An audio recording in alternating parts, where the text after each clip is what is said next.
Fa la la la la la la la la. Welcome to the Christmas episode of Double Feature Reviews. I'm Libby. I'm David. Happy holidays, everyone. And today we are talking about Love Actually and Scenes of a Sexual Nature. The perfect family movies for everyone to watch at Christmas time with your grandma. Now, only one of these movies is a Christmas movie. That is true.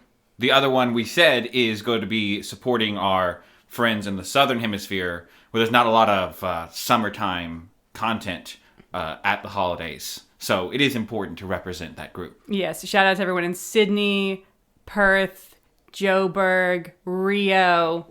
So I fully picked this pairing. I will take total responsibility. David wants none of the responsibility for this pairing. I know Love Actually is a Christmas classic, if we can call something this recent fair. A classic. Okay. It's not that recent anymore.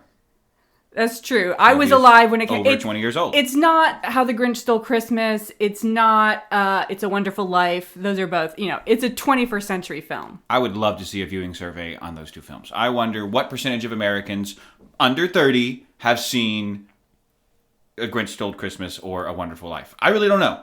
I'm going to guess that it's definitely less than 50%. I have not seen Wonderful Life. I have seen Grinch Stole Christmas.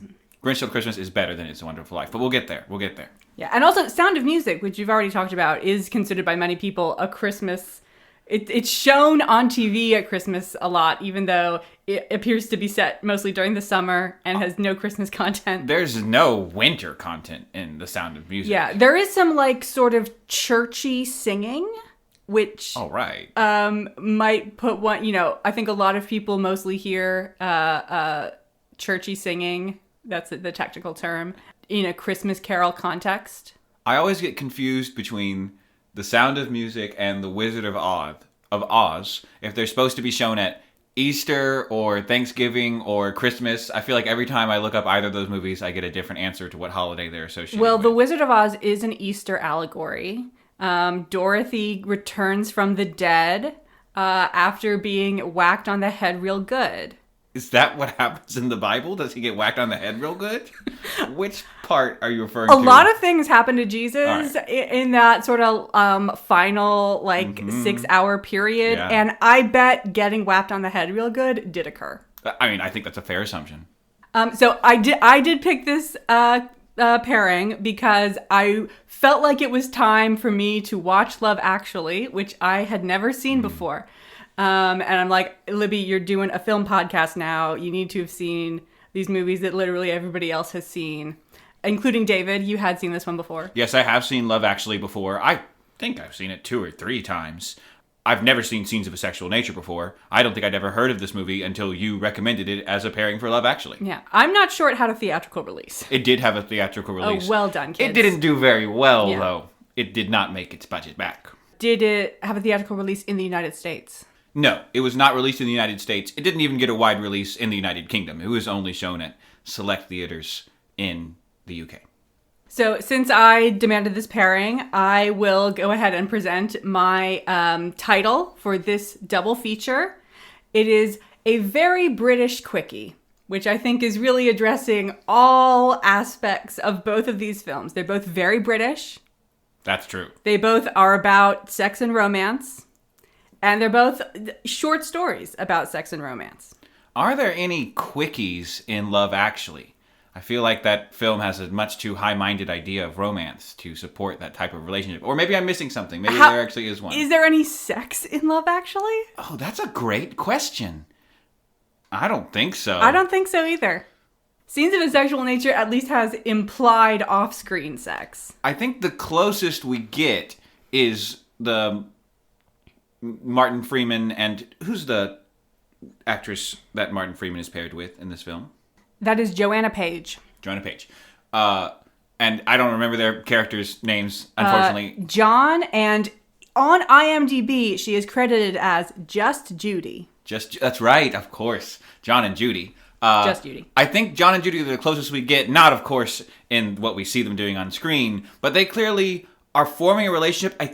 I think they go on a trip together or something. So I think they are the only people who we are sort of establishing what definitely appears to be a sexual relationship. Okay. I think that's the closest we can get. I don't and think it's not we that get close. any indication like that a sexual act is occurring now. The closest we get to sex is Laura Right. Linney's story, but of course. Right. But I think it's a very interesting point that I had never thought of, which is that there are no sex scenes or implied sex scenes in this movie. But it still managed to be rated R because we wanted to have a lady who curses a lot as her personality. I think that's also Bill Nighy's personality. That's true. We have two characters who curse a lot as their personality and pretty high number of breasts. That's true. Does Colin Firth, does he do his thing where he says fuck, fuckity, fuck a bunch when he gets upset in this movie? Like when his papers are flying out into the lake?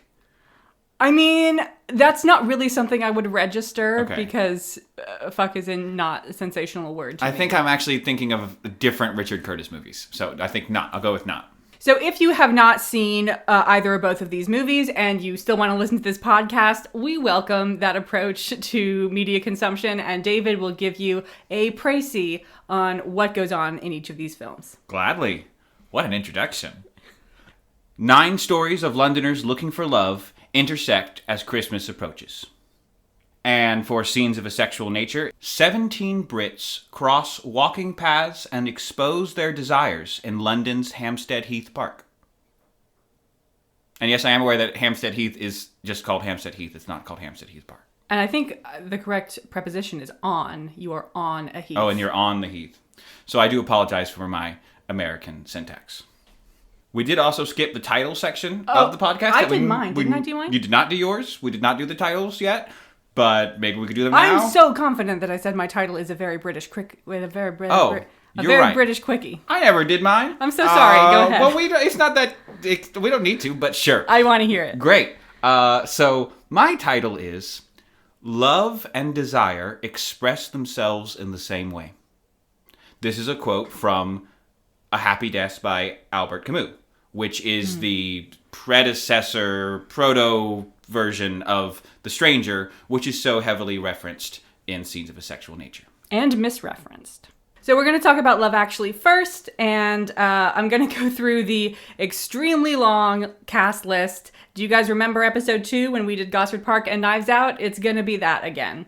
So Love Actually is a 2023 film. It is directed and written by Richard Curtis, and it stars Hugh Grant as the Prime Minister, is he named David? I believe he is named David. Okay, we do throw a David name in there, but That's 2 David movies in a row. There's a lot of Davids. There's a bunch of Davids.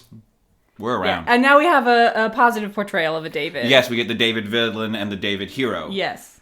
Martine McCutcheon as Natalie, who, if I have to give a character description, would be the Prime Minister's tea lady. Liam Neeson as Daniel.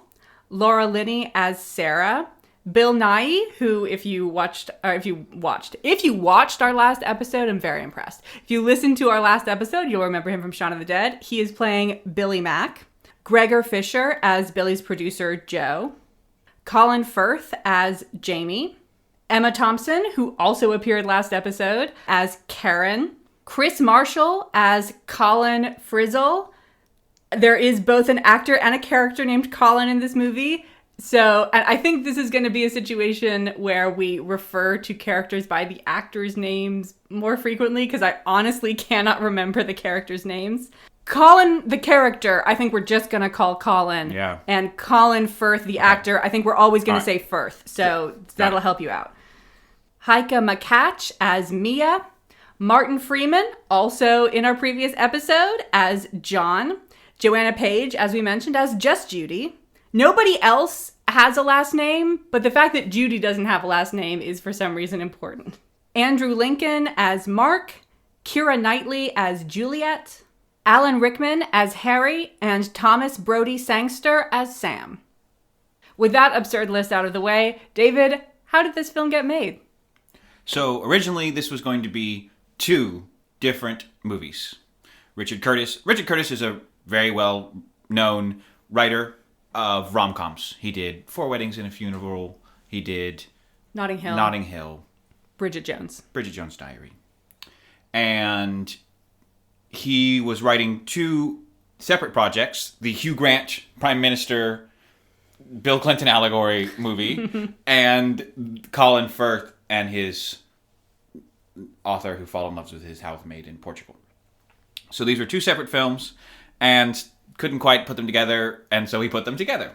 And from that came the idea to make an anthology movie with different storylines, and only pretty late in the creative process was it the idea came in that would really be a Christmas movie as well. Richard Curtis says he loves Christmas movies, so it sort of said, why not? This does make a lot of sense, because I feel like the two you listed are, A, the most developed plot-wise, and B, have the least to do with Christmas. Yes, you can see the geological history in the result. I totally agree with you. The film was shot between September and November of 2002, mostly on location in London, although several scenes were shot in Marseille in the south of France, including scenes at Marseille Airport and Heathrow Airport.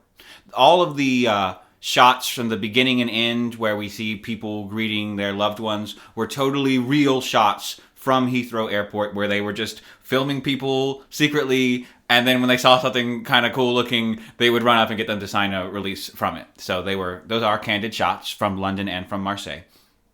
The film was released in November of 2003, and the editing process was very challenging for this movie. Richard Curtis has made that very clear. Not that surprising. A lot of content, a lot of different ways that it can be arranged and presented, and I actually think that the editing is one of the ways that the movie succeeds overall the best. To have all of these different pieces and have them come together in a way that is basically engaging and has made it accessible to a huge number of people, I think is showing that that work was not wasted that Richard Curtis put in. I kind of wonder if it might have been better if it was not cut up and shown as interweaving stories, but if more of the content was presented in blocks. Mm-hmm. But as Scenes of a Sexual Nature was, where we basically get the whole story of one couple and then move on to the next one. Yeah. I don't think that would be as pleasant for most people to watch. Mm-hmm. So I think it was a smart choice not to do it that way. Yeah, I think people would walk out once the one that they liked was done. Or they get bored with one story. You know, this style kind of predicts more modern filmmaking with lots of short scenes and lots of events happening on screen, one thing after the other. There were extra storylines that were scripted and filmed that were not included. And I think it's worth highlighting there are two particular pieces of the film that were cut out very late in the editing, and they've received a lot of attention and I think were mistakes. And that is that it was a mistake to cut them. It was a mistake to cut them. So, first of all, there was a lesbian storyline between the headmistress of the school that everybody's kids go to. And she had a partner who was dying of cancer. And we were going to appreciate their sad love. And it was cut basically because it didn't fit with the tone of the rest of the movie and that they didn't want to have all this sad stuff at the end. That was the reason it was given.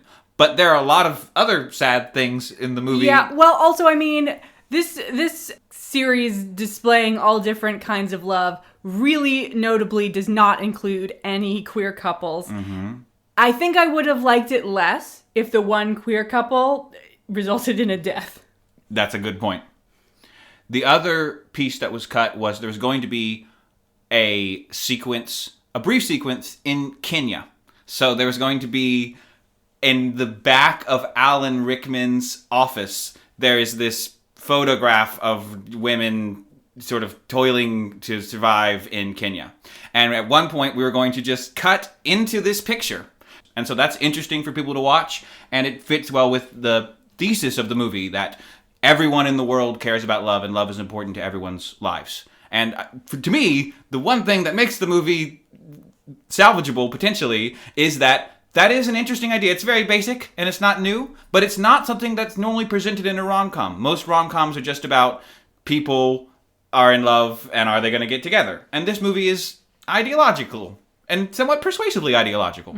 Would you say Harry Met Sally also, When Harry Met Sally, fits into that category as well, in that it is looking beyond our two individual lovers? I think that's an excellent comparison. And When Harry Met Sally is, in my opinion, one of the great rom-coms. I think that's an excellent movie. Not the greatest movie of all time, but an excellent movie and a true rom-com that rom-com fans love. So I think that's a perfect way to put it, really.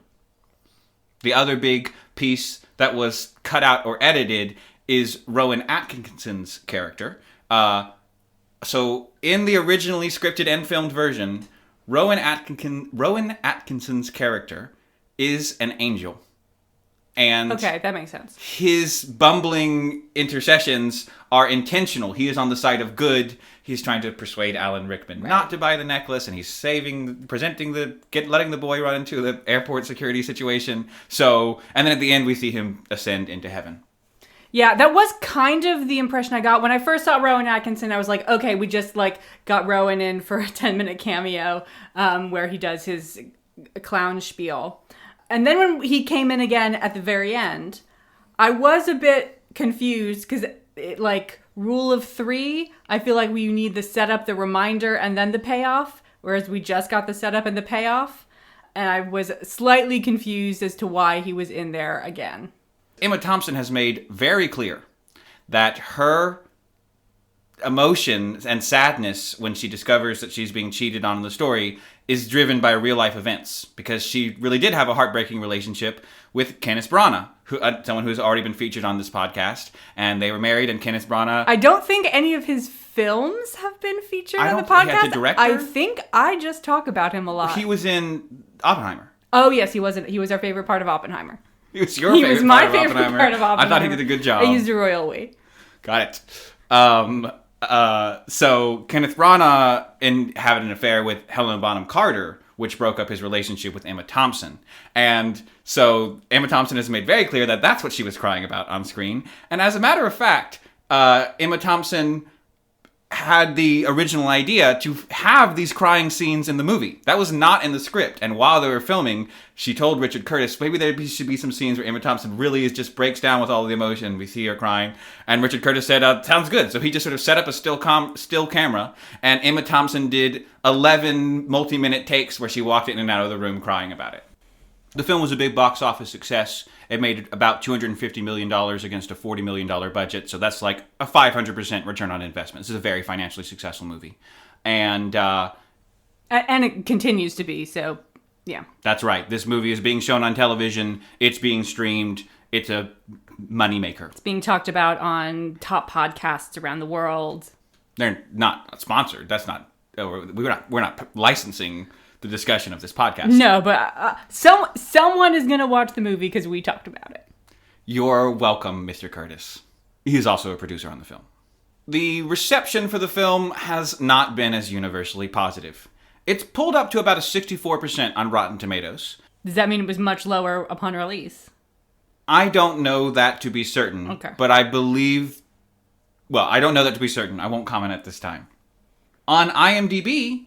it has a 7.6 with 538,000 votes. So IMDb has been very kind to this movie. And I think it's fair to say it's an audience film, not a critic's film. And I want to make it clear to everyone that in this sense, I am a critic. I did not like this film. I did not think it was incompetent. Being able to edit that many stories and have it make sense what is going on, that is an accomplishment. I just wish that the stories they had been telling had been in any way worth telling. So I'm gonna rag on this movie for the next hour, and if that will ruin your Christmas, just jump to scenes of a sexual nature. Merry Christmas, Love Actually fans. So I've categorized the storylines by how reprehensible they are. There's 4 categories. We're gonna go fine, I guess, nothing burger, why did we give up, and reprehensible. Why did we give up is below nothing burger. Why did we give up this structure is fascinating. Is below nothing burger. So it's better to have not tried. No, but it's better to have nothing than to create something but not. Oh, absolutely. Achieve it. Okay. Yes, as is the structure of the quickie. A very British quickie in all senses of the word. So let's talk about we'll start with fine, I guess, and work our way right on down to represhensible. Let's do it. And you're looking at the list, David, right? Are you not looking at the list? I'm not looking at the list. I know nothing. I'm so curious about what you I'm All going right. to ask you Which category? what storylines you think are in which category. All So right. we've got the fine, I guess. I'll tell you there's 2 storylines in fine, I guess. Do you want to guess which ones they Okay, are? which ones are in fine, I guess. Well, I think what I need is a list of the storylines too. Okay. I love the game. I love it. But I do need a list of the storylines. Yeah. So I'm going to pull up the Wikipedia page. Yeah. While David is searching for things, I just want to apologize again for the mix of actor names and character names that we're going to be using. Fortunately, Bill Nighy's character is named Billy, and he is the first character that we see. So I was kind of thinking maybe we would get this like Brechtian theater of the oppressed. Everyone is using their own name.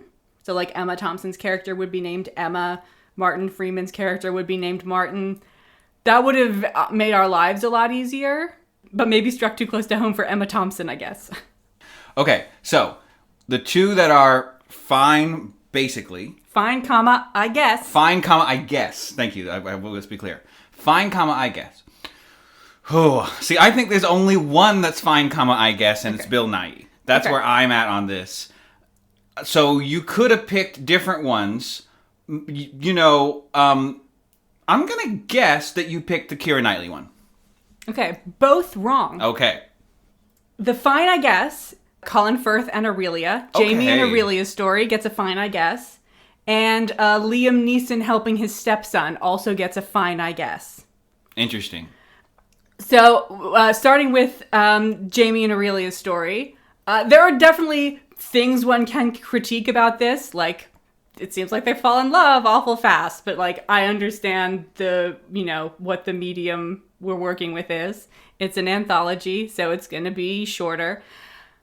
It makes a lot of sense that this was supposed to be a feature-length film, because I feel like they thought harder about it, and it has a classic rom-com structure that makes sense that I think we need in a film where we're occasionally like twisting the romance tropes. Like the Keira Knightley story would never be a full rom-com because it's a tragedy. I think the Keira Knightley story could have still been a rom. I think they would do a rom-com where they don't get together at the end. I think people are bold enough to do it. So I don't know how movie terminology works, but in novel terminology, in a romance novel, they must end up together. I see. It is not you can write a love story, but you cannot write a romance novel where they don't end up together. I don't know if rom-com in the film sense also means they must end up together. So Romeo and Juliet is not a romance story.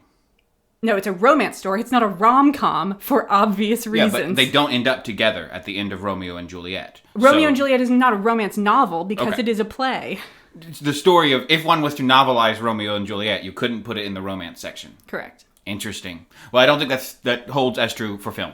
The Colin Firth and Aurelia, because I don't know what Colin Firth's character's name is. Jamie? Jamie, thank you. There's also a Jamie in Scenes of a Sexual Nature, so Yeah, that makes tough. it easier. I've definitely heard Jamie before, I'm but just going to call everybody Jamie. great.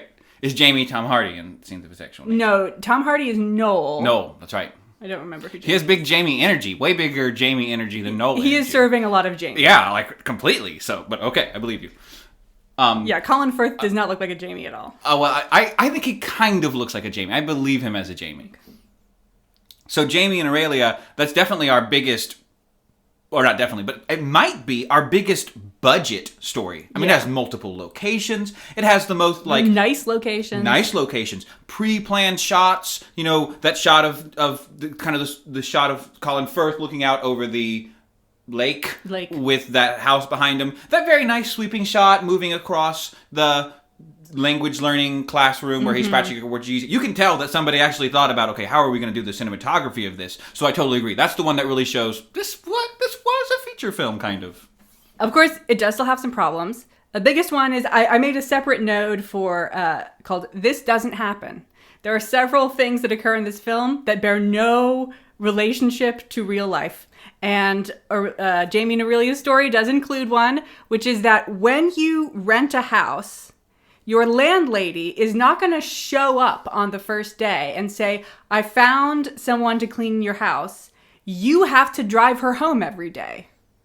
That's not a thing. How is Aurelia getting there in the first place?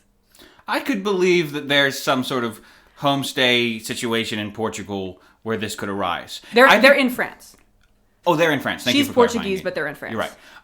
I think it would be more believable if Aurelia was already working there. I feel like we are adding so many extra steps. It should be, Aurelia is my maid. I have to drive my maid home. You want to rent my house, so you will also have to drive my maid home. Like, that's digestible, Yeah. but the version we're given is not. Like, it's just completely unprofessional to, like, if this had been pre-established, like, when you rent this house, which I believe Jamie has rented before. That's this seems implied. to be the place where he goes to write his books. Yes.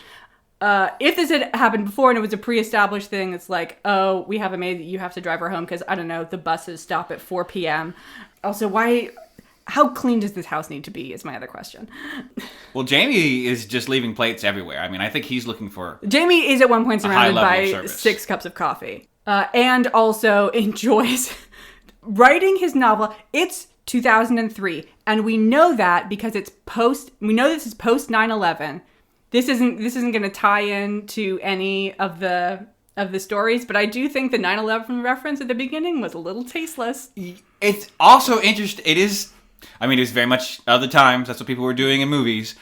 It is interesting how much they make a point of going against that fact, especially with all the airport security stuff at the last second. So if you're going to play these games with airport security and you're going to lean into, I know you're going with this with the low technology approach, it's interesting that you want to really emphasize the current year as that combination. And particularly the parts that are about airport security. That was an interesting choice. Yeah, like this film would have made... this film would be like 3% better if it was set in like 1996. But yeah, so Colin Firth also apparently needs help because in Year of Our Lord 2003, he is typing a manuscript on a typewriter outside on a windy day next to a lake, and he does not make copies. So sometimes just the whole book goes into the lake. I mean, the second part of that scene, again, here I guess we have to just lean into the fact that it's rom-com logic, but... It's so illogical to jump in and to the lake after those pieces of paper that even an extremely upset person would not be doing it with that amount of time. I mean, to me, though, I understand that some of the other plot lines definitely have bigger problems. This is the plot line. Are we saying plot line? Are we saying story? Okay, I'm good great. With All right, either.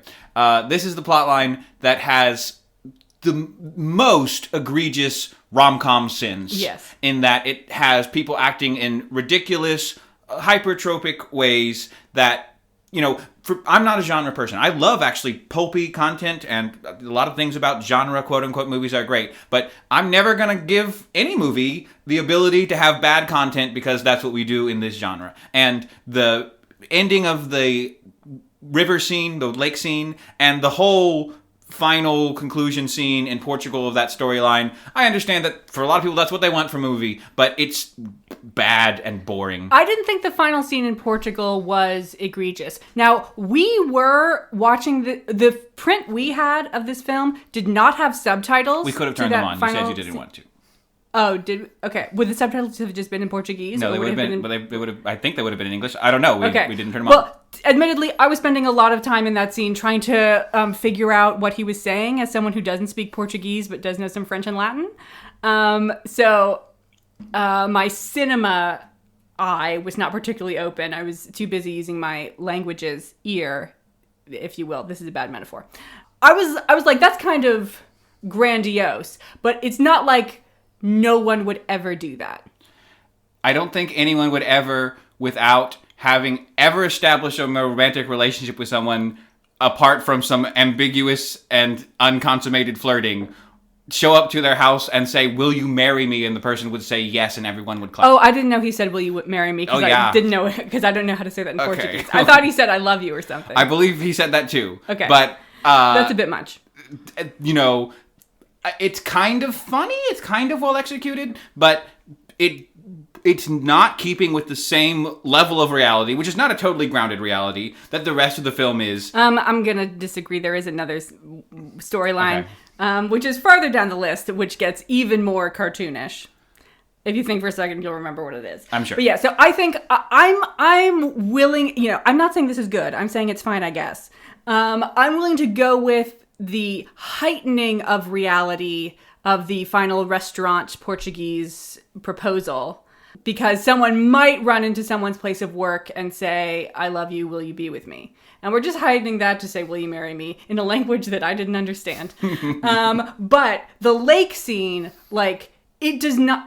Maybe if she didn't get undressed, it would make sense. I could see her, if she just, like, split second, as fast as I can, run into the lake, try to grab a piece of paper. Because it does take more than zero amount of time for water to seep into a piece of paper. Right. Maybe she thought she could save a couple of pages. But when she stops and spends 30 seconds taking all of her clothes off, it's like, well, now we've lost it. And she's swimming around with pieces of paper that we can clearly see the ink has just completely bled off of. Like, honestly, I don't know. Like, I've had pieces of paper get wet. The ink doesn't immediately bleed off of them. Why couldn't they just get some pieces of paper where we could still see some of the writing? Yeah, I hope that the answer is Richard Curtis is trying to show us that she really is just acting wild in this situation, and there's no hope. I think he wants us to see that the ink has melted off. And I would put this in your why did we quit category, because why did we give up category, because I think the first half or so of this storyline is pretty good. It's not great, but again, I actually see that we're going somewhere and has an aesthetic to it that I appreciate. The giving up doesn't have to be something that occurs at the end, just for context. So I think that I see. In my definition of why did we give up. I'll give that naive interpretation for now. And so and it's in this scene, in the lake scene, kind of as we go through the second half, that I just completely lose connection with this story. And I agree with you. It really does come down to the specific timing and execution of how she's jumping into the river. If she had just jumped in right away and grabbed at some papers, then I think I would have actually been pretty compelled by the scene. I would find that pretty believable. And she can still walk out of the water and, oh no, her clothes are wet, if we want to get the sexy shots. Sure. I mean those shots are in there so we can have the actress take her clothes off. I think the point from the cinematography is that Colin Firth had never thought of this person romantically until he saw them take their clothes off, which is not particularly impressive on Colin Firth's analytical ability or personal ethics. That wasn't how I interpreted it, but... I think that was how I interpreted it, but that doesn't really make me love these characters of the story that much more.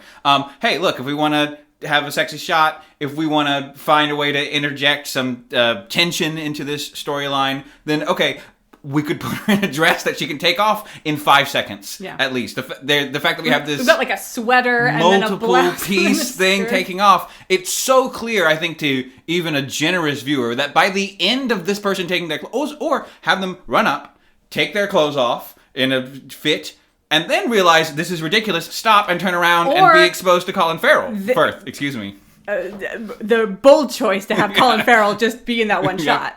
And then Colin Farrell runs in and stops her from jumping into the lake and is like, this is stupid. He says it in Portuguese, and then he leaves, and then we continue with the story. Did you intentionally say Colin Farrell there? I did. That's the just checking. That's an alternate universe version of this film, which is certainly more fun, if maybe not superior. Is it that Colin Farrell is also on the balcony, or is this like the imaginary of Dr. Parnassus? We don't know, which I haven't seen. Switch him? We don't. No. Colin Firth is also there. Oh, he's also there. Okay. Colin Firth is like, whatever he's saying, like, oh no, she's taking off her clothes. Oh, she's jumping in the lake. That's a pretty good Colin Firth impression. I was doing a very strong American accent for some reason.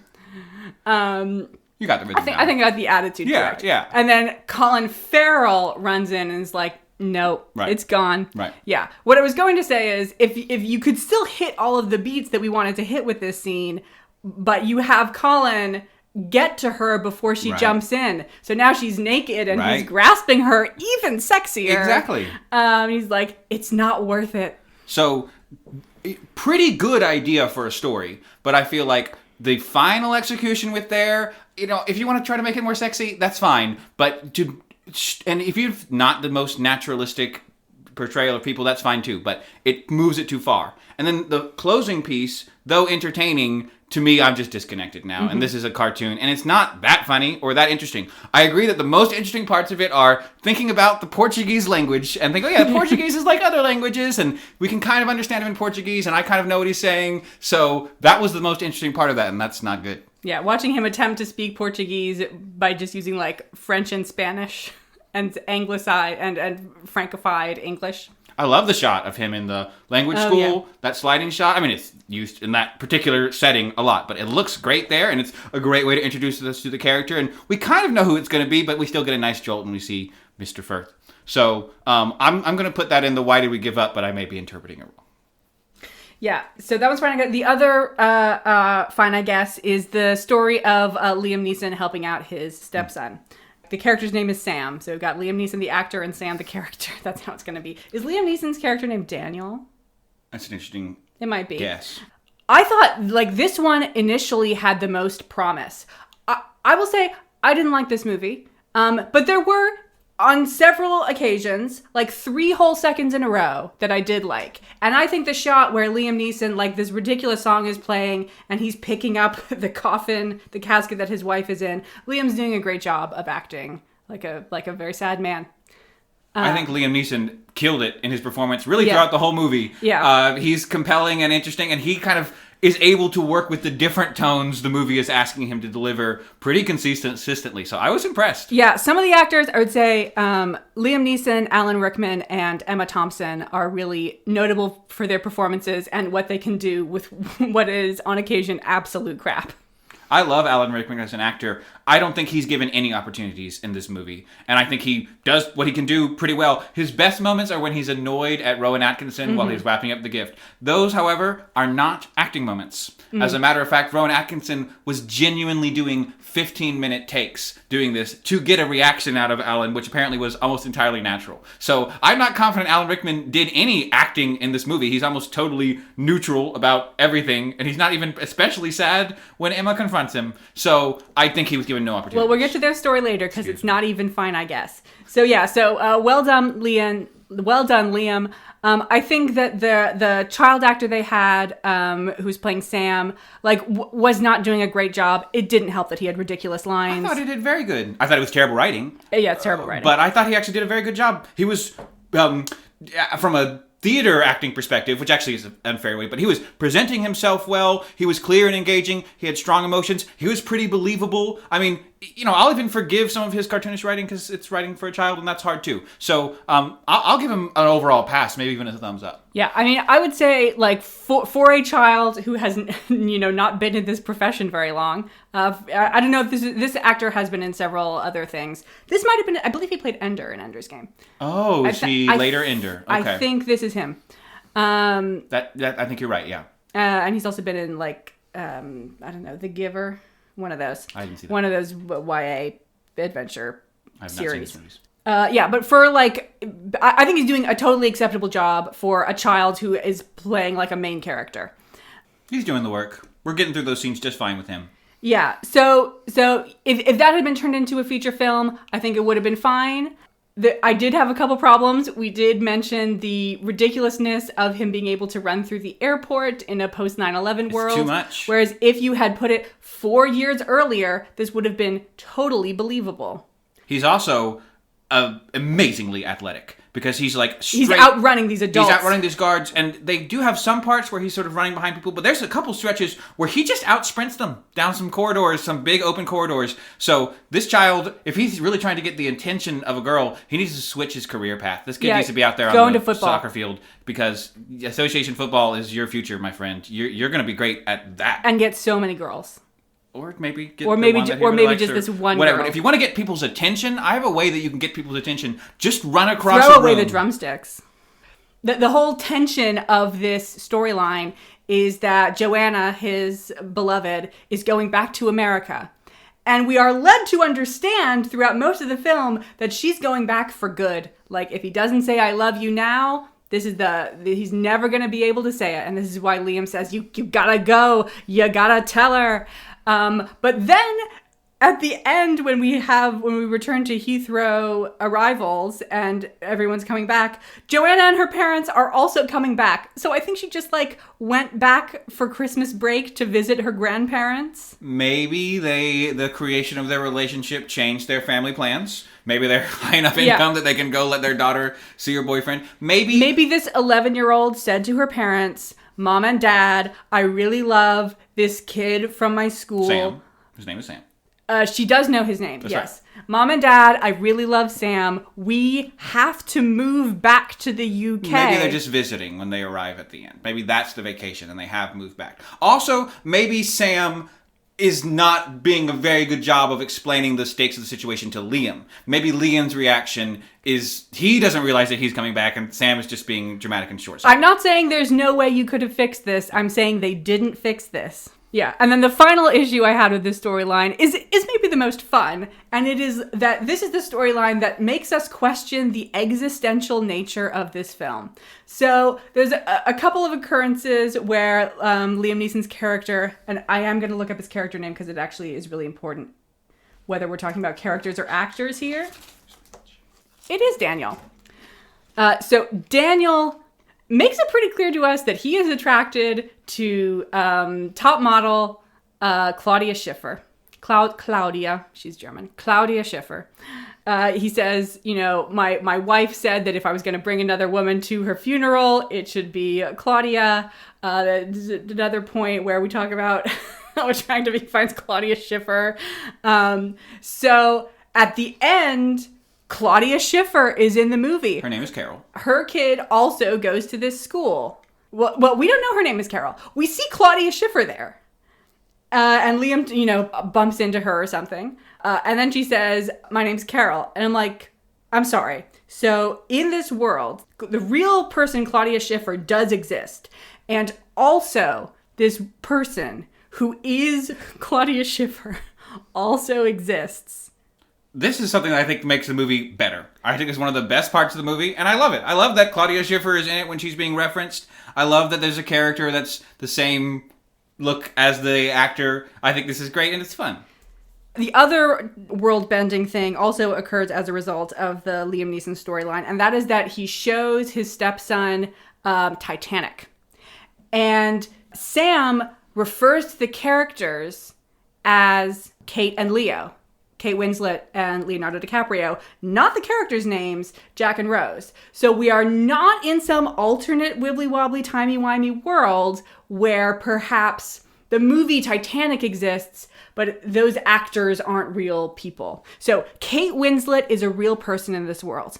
If Sam had gone to Kate Winslet's IMDb page, he would find that she was in Ang Lee's 1995 production of Sense and Sensibility with a man who looks shockingly like the Prime Minister, with his dad's very good friend, and with a man that I actually don't think he knows. Because Hugh Grant, Emma Thompson, and Alan Rickman were all also the stars of Sense and Sensibility. I think, again, this is the part of the movie that I actually enjoy. The structural parts where it's somewhat meta-aware, almost commenting on itself, but not quite, and to where it's willing to talk about the way that film and Christmas films and romantic films play a relationship with human society in general. And also how there's only 12 British actors. Exactly. I think that, the film opens. I know we're not talking about the Billy storyline, but I love the Billy storyline. So the film opens with the Billy storyline where he is sort of being forced to turn his creative project or create a Christmas creative project in order to find more success. A process that mirrors the creation of this film. And I think I don't think it's a coincidence that Billy's storyline shows up first. I don't think it's a coincidence. And I think that where I like the movie is where it's willing to be an analysis of rom-coms as well as a rom-com itself. And I think it's great that we're able to... Titanic, not a rom-com, for the record. Fair.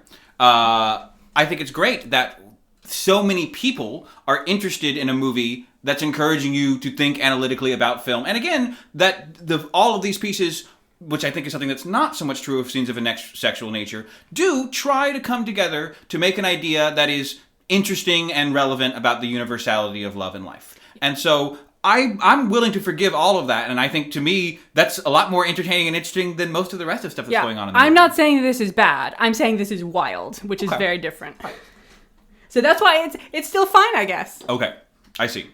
Okay, we're moving from fine, I guess, to Nothing Burger. There's two films in the Nothing Burger, or there's two stories in the Nothing Burger category. Would you care to guess which ones? Okay. I'll cross off the ones we've already done. Thank you. So one of them has to be Jack and Judy. Correct. Because this storyline obviously goes nowhere. Excuse to see their naked bodies, which, for the record, makes a lot of people enjoy the movie. So, it's not like it's an ineffective tactic. That's one type of entertainment. And I think that's the main thing I knew about Love Actually 5 years ago was that there's a bunch of different storylines, and one of the storylines is two people who have to simulate sex as body doubles for a film are one of the couples. That's what people wanted to tell me about this movie. Yep. So, I wish they had also added a story in there. It would have made the movie better. I think Nothing Burger is a great way to put it because that, again, is one form of content. And it could be in the movie, but it could also not be in the movie. I think that's a great way to summarize it. It has no plot. See, they start out not together, and then at the end, they're together. And normally, in a story, we would expect there to be some kind of tension that prevents this, or that slows this roll.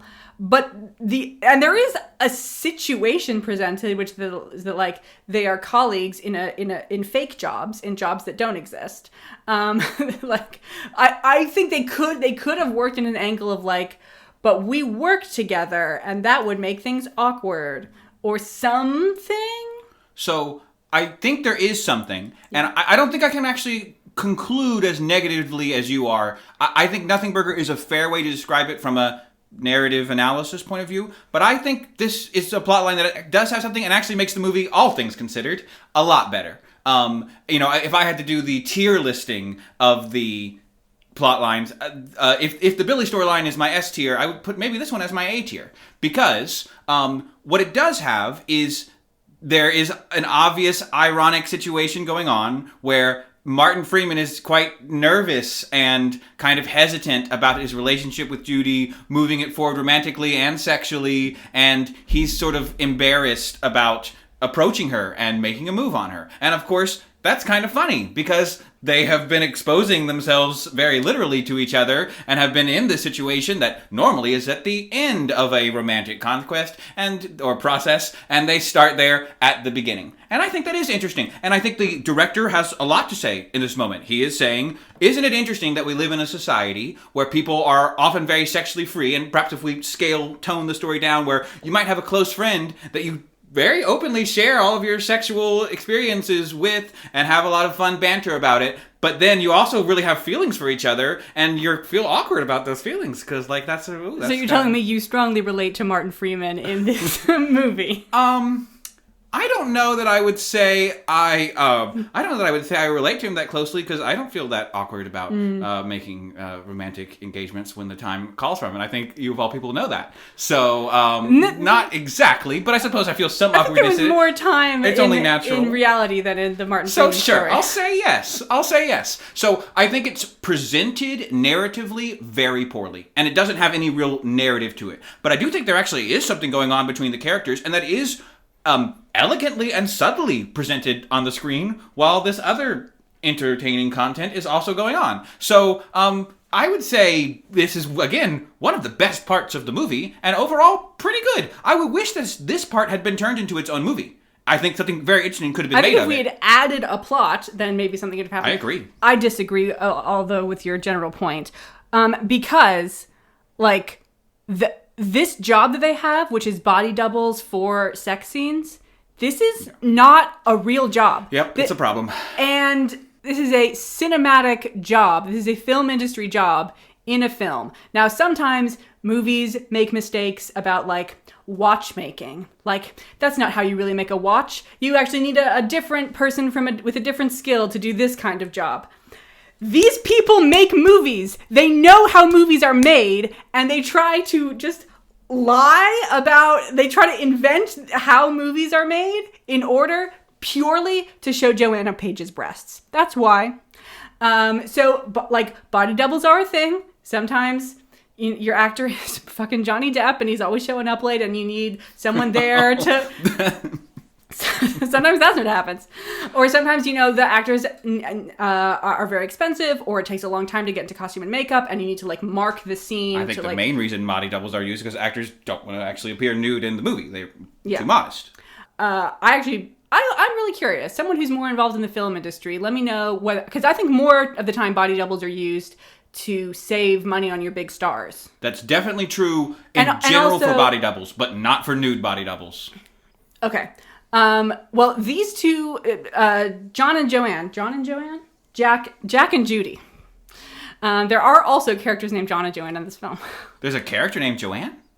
Yeah, that's the little girl singer that Sam. Oh, her name is Joanne? Wow, so we have Joanna and Joanne. Oh, no, sorry, it's Joanna. My bad. These are the character's same. name? I thought it was Joanna Page was the actress. Oh, yes, there's actress Joanna, character Joanne. Oh, right, so we have two Collins and a Joanne and a Joanne. Anyway, please continue. And Bill is Billy. And Bill is Billy. We appreciate you, We Billy. should have taken the Brechtian approach. Interestingly, Hugh Grant's David's love interest, Natalie, the actress is named Martine. And in the original version of the script, the character was also named Martine because Richard Curtis definitely wanted Miss McCutcheon to be in the film, but then he changed it to Natalie so that she would still try in the audition and wouldn't know that she already had the role. And you, of course, can never change a character's name once you have held the auditions. That's what this happens. is another true thing about filmmaking. I think I've made my point, which is that maybe you would actually film them, but they are clearly not being filmed. Mm-hmm. They're just there to get like the camera angles and the lighting right. The light. He holds up one of those light receptor devices to them several times. In which case, like, it doesn't matter if they're naked. Like at one point, our what is that person's job called? He's a producer. Okay, the producer. That I believe is Tony Collins' friend. That is Collins, not Firth's friend, who is also I wasn't sure if he was a producer or. I believe he is a producer. Would be the best term. Not the executive producer. So he's there and he says like, we actually need you to take your clothes off because we want to see how the light is going to hit the nipples. And I'm like, but it's a different woman's nipples. Like this, it doesn't matter. You can't set up the light to get it right on this person because the other person's going to have different breasts and be like a different height. Yeah, I would love to hear a associate producer's input to give a fully structured takedown of this situation. Because I think what you're saying is basically true. But I have never quite heard this criticism fully described by somebody who is in the know, which is not me, about this level of production in the film industry. And so I would love to know how ridiculous and in what specific ways is this ridiculous. Clearly it's not realistic. And I think what you're saying is probably true. But I don't know how untrue it is, so I have to be nominally ambivalent about that. Yeah, this film also really seemed to find as many ways as possible to get bare breasts into the shot. There's these breasts and Laura Linney's breasts. And also in the art show, all of the photographs are of breasts with little tiny Santa hats on the nipples. Oh, that's right. That's right. There are the various nude photos in the gallery. I did not include those. I don't know. I think if they'd been trying, they could have done more. But sometimes they weren't that hesitant about it. Sometimes we just got ladies down to their bras. Okay, so that's one of the nothing burgers. There's another nothing burger. Okay, so what is the second nothing burger? Maybe you'll say Bill Nighy here. Again, I've made my opinions clear. So I'll say it's either Bill Nighy or Keira Knightley. It is the Keira Knightley storyline. Okay. All right.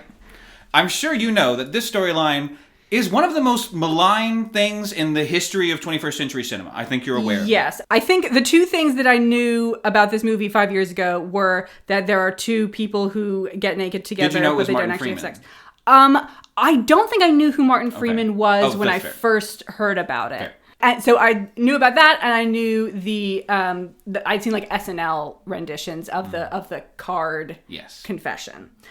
So I'm calling this Nothing Burger.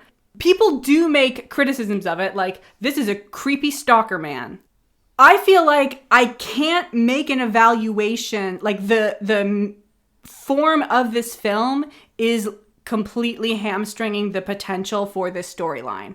Because I don't know how to feel about this love triangle. I don't know anything about these people except for their direct interactions with each other. So, like, I don't know if, Peter and Juliet are the actual married couple, and then Mark. Like, I would like to be able to know if I think Peter or Mark is a better choice. And I think if we had spent 4 minutes establishing anything about the characters, this storyline could have been better, and I might even forgive the ridiculous schmaltzy situation. The other thing is that there are 2 black characters in this film, both of whom are losers. Peter gets his brand new wife, goes and like kisses and emotionally cheats on him mere days after their honeymoon. And Tony is a loser because he doesn't go to America with Colin? Oh, yes. Tony is a loser because he tells Colin that he's wrong, and then Colin is right. Yeah, I think that's a very fair criticism. And I don't think that leaving in the bit about 2 Kenyan housewives carrying grain across the plains would particularly help with this. But it's interesting that not only are black people mostly missing from the film, in the few pieces they're clearly not in positions of strength and dominance, and I don't think that's a coincidence.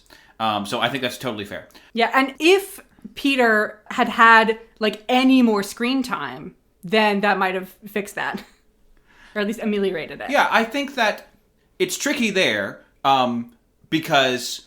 Like, we wanted to do a love triangle story with the absolute minimum amount of one of the angles, one of the points. Yeah, I think that it's intentional that the film does not show us anything about Peter and Juliet's relationship at all. Because it doesn't want to be an analysis of who should Juliet pick. That might be a much more interesting story than what we're presented with, but what it wants to be is an analysis of monogamous ethics exclusively. Is it okay for Mark to be Peter's friend in that he has feelings for Juliet? Is it okay for Juliet to giggle at the cards and kiss him on the cheek before she goes back inside? She kisses him on the mouth. On the mouth, excuse me. Is that okay or is it not okay? That's the only thing this scene is about, and I think if it had done that, it would have led to a discussion of, well, what's best for Juliet? What does Juliet want? What's fair to Mark? What's fair to Peter? But it's like, nope, this is just about, what if you're in a situation where you are friends with somebody, but you like their girlfriend? What is right for you and the other peoples to do? And it only wants to discuss it in that lens. And I think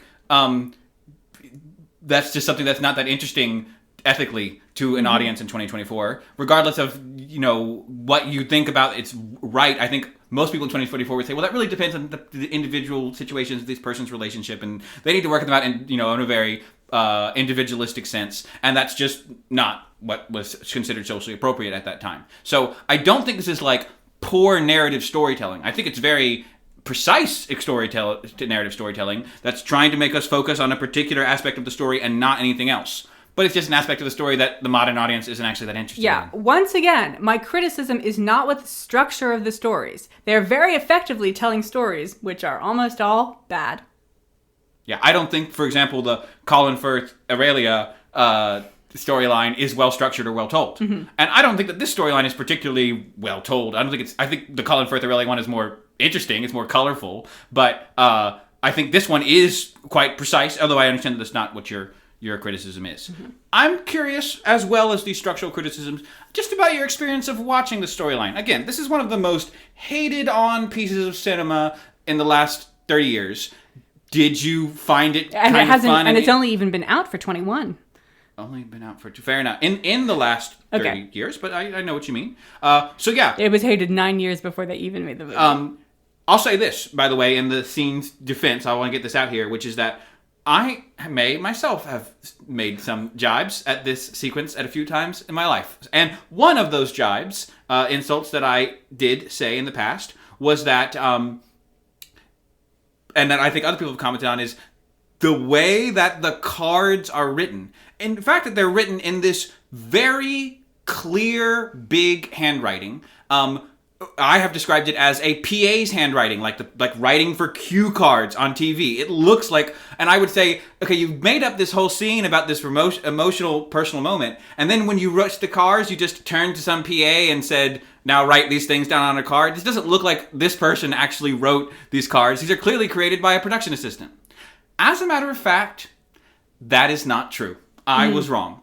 And the actor wrote those out himself? The actor, who you remember his names because he's in both of these movies. Nope. Mr. Lincoln, I believe. Andrew Lincoln. Mr. Lincoln. Abraham Lincoln. Mr. Lincoln, the President of the United States, Abraham Lincoln.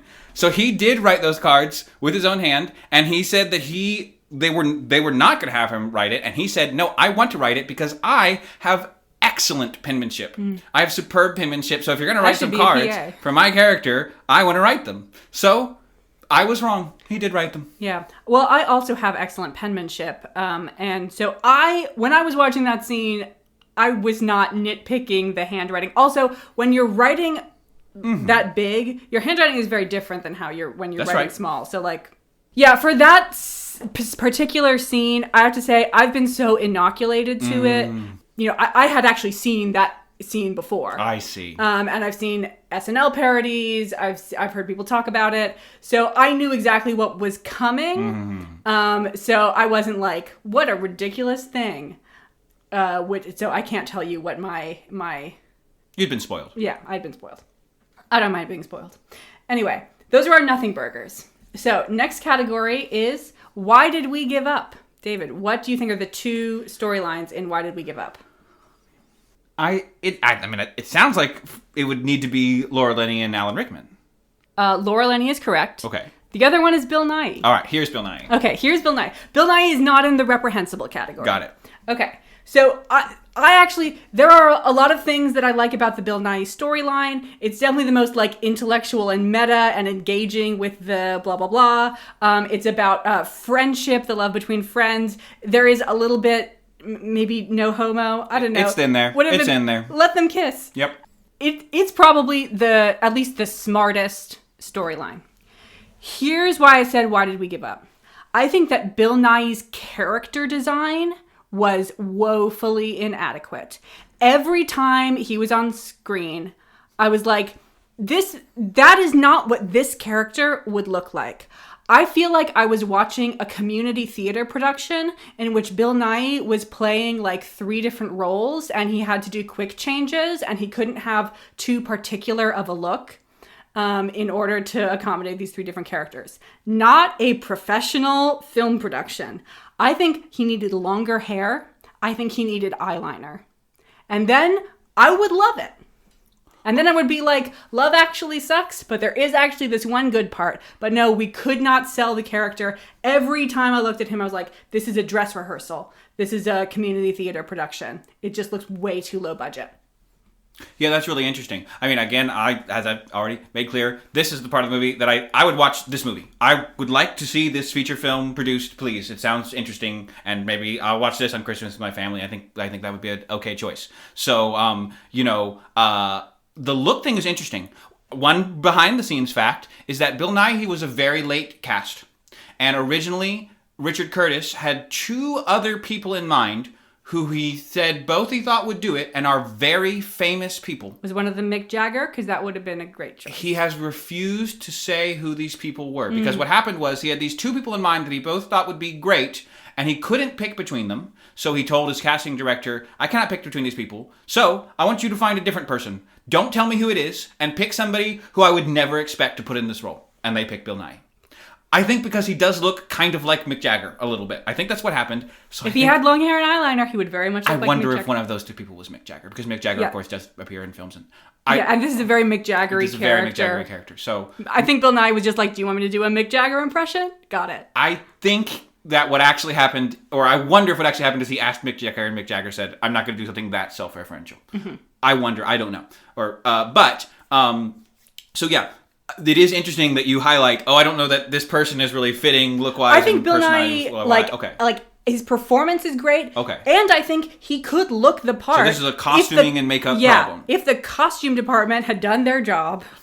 I really appreciate what you're saying. What I will maybe say in the film's defense is that we have to remember that this film is set in the United Kingdom. Because in the United Kingdom, not from a cultural perspective, but just from like a budget perspective. Being a pop star is less of a big deal in the United Kingdom than it is in the United States. Everybody's a pop star in the United Kingdom. So I don't know that... I've seen plenty of UK variety shows where pop stars, I would say they on average have a lower scale look than I know you've seen plenty of Billy the character is a very famous pop star. He is not your average run of the mill. That's true. Just like everybody else pop star. I don't know. He gets a number 1 Christmas. But that's a surprise. He's not supposed to be. But maybe he used to be really big, which would make perfect sense as well. So I think that's true. I would have liked to see more of that. I wonder if they just wanted him to still be approachable on a personal level. But I think I agree with you. It would be twice as good with a much bigger look. So I think that's pretty fair. this sounds like a pretty small criticism. I feel like I have to defend my Bill Snidey storyline here. You know, this is an important issue. It's a big issue, but it sounds like you thought the rest of it was pretty good. Yeah. But it's level 3. I mean... Tier 3. Yeah. Don't get the costumes and makeup wrong with Libby. Every time he was on screen, I was constantly thinking about it. I couldn't enjoy the story because I was like, eyeliner. Yeah, and then the other Why Did We Give Up is Laura Linney, the story that they forgot to write an ending for. Or the ending is, if you're a caretaker, you can't have romance. Yeah. Which is stupid and wrong and bad. I mean, obviously in both this storyline and in the Emma Thompson storyline, we're trying to give credence to people who aren't successful in romance. And I think it's nice that this is a romantic comedy that does include those storylines. I think that's actually important and interesting to watch. And one reason that many people struggle in romance is because they have other things that are more important, maybe family members, and that's really holding them back. So I can appreciate what's going on, and I don't think it's fair to say they forgot to write an ending. Again, for good or for bad, I think it's very precise what they're doing. They just wrote a bad ending. And it actually delivers its message strongly, clearly, and engagingly. Maybe not persuasively and maybe not appropriately, but I think it's actually very effective in what it's trying to say. I think that it has such big blue balls energy and makes it so unpleasant to watch that if this was a feature-length film that really wanted to tell this story, then I don't think it's out of bounds to tell that story. Maybe add more setup to make it a bit more believable, because I do agree it is forced. And we can have the story about how caretaking means you can't have a romance, because that is true for a lot of different people. But I think if her brother was living in her house, that might be true. Her brother's in a home. One thing I've heard a lot of people say about this, about the bedroom scene there in particular, is just don't answer the phone the second time. You answered the phone the first time because I think the impression is she's just sort of so overwhelmed with emotion. But then by the second time, and she's had this even more deep connection with the man, that the actor is also Xerxes from 300. Oh, that's Xerxes from 300. That's Xerxes from 300 with hair and glasses. Great. Well, I think he did both good in both movies. Fun, great. Xerxes is the best part of 300. He's totally the best part of 300. Yeah. Anyway. Yeah. Great. Cool. Fuck Sparta. Yeah. Xerxes is great.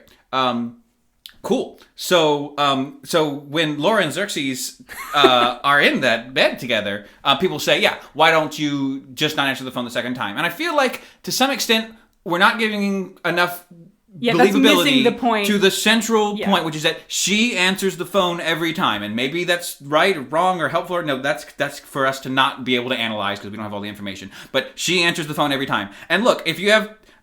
I think what it really tells us is that Xerxes, conventionally attractive, and they appear to have a connection. But he's not being particularly sensitive or mature about the situation. And it might not be that these people are actually deeply in love with each other. Because maybe we just need to hear the message that this is not going to work out, and that's just the thesis of the film. But, I mean, they don't need to actually do this right now. And, they can put her in a situation... Look, if she wants to answer the phone 5 minutes a day, 5 minutes between... Every 5 minutes. Every 5 minutes every day, then it is going to be hard for her to have a boyfriend, but also be really hard for her to hold down the job that she's having and lots of other stuff that she's trying to do. So yeah, I mean, we've seen her go, longer stretches of time without her brother calling. And also, I think you just need to change that final scene where they say goodbye to each other in the office. Mm-hmm. In that case, because she says goodbye, he walks away, and then she kind of breaks down, and then she calls her brother.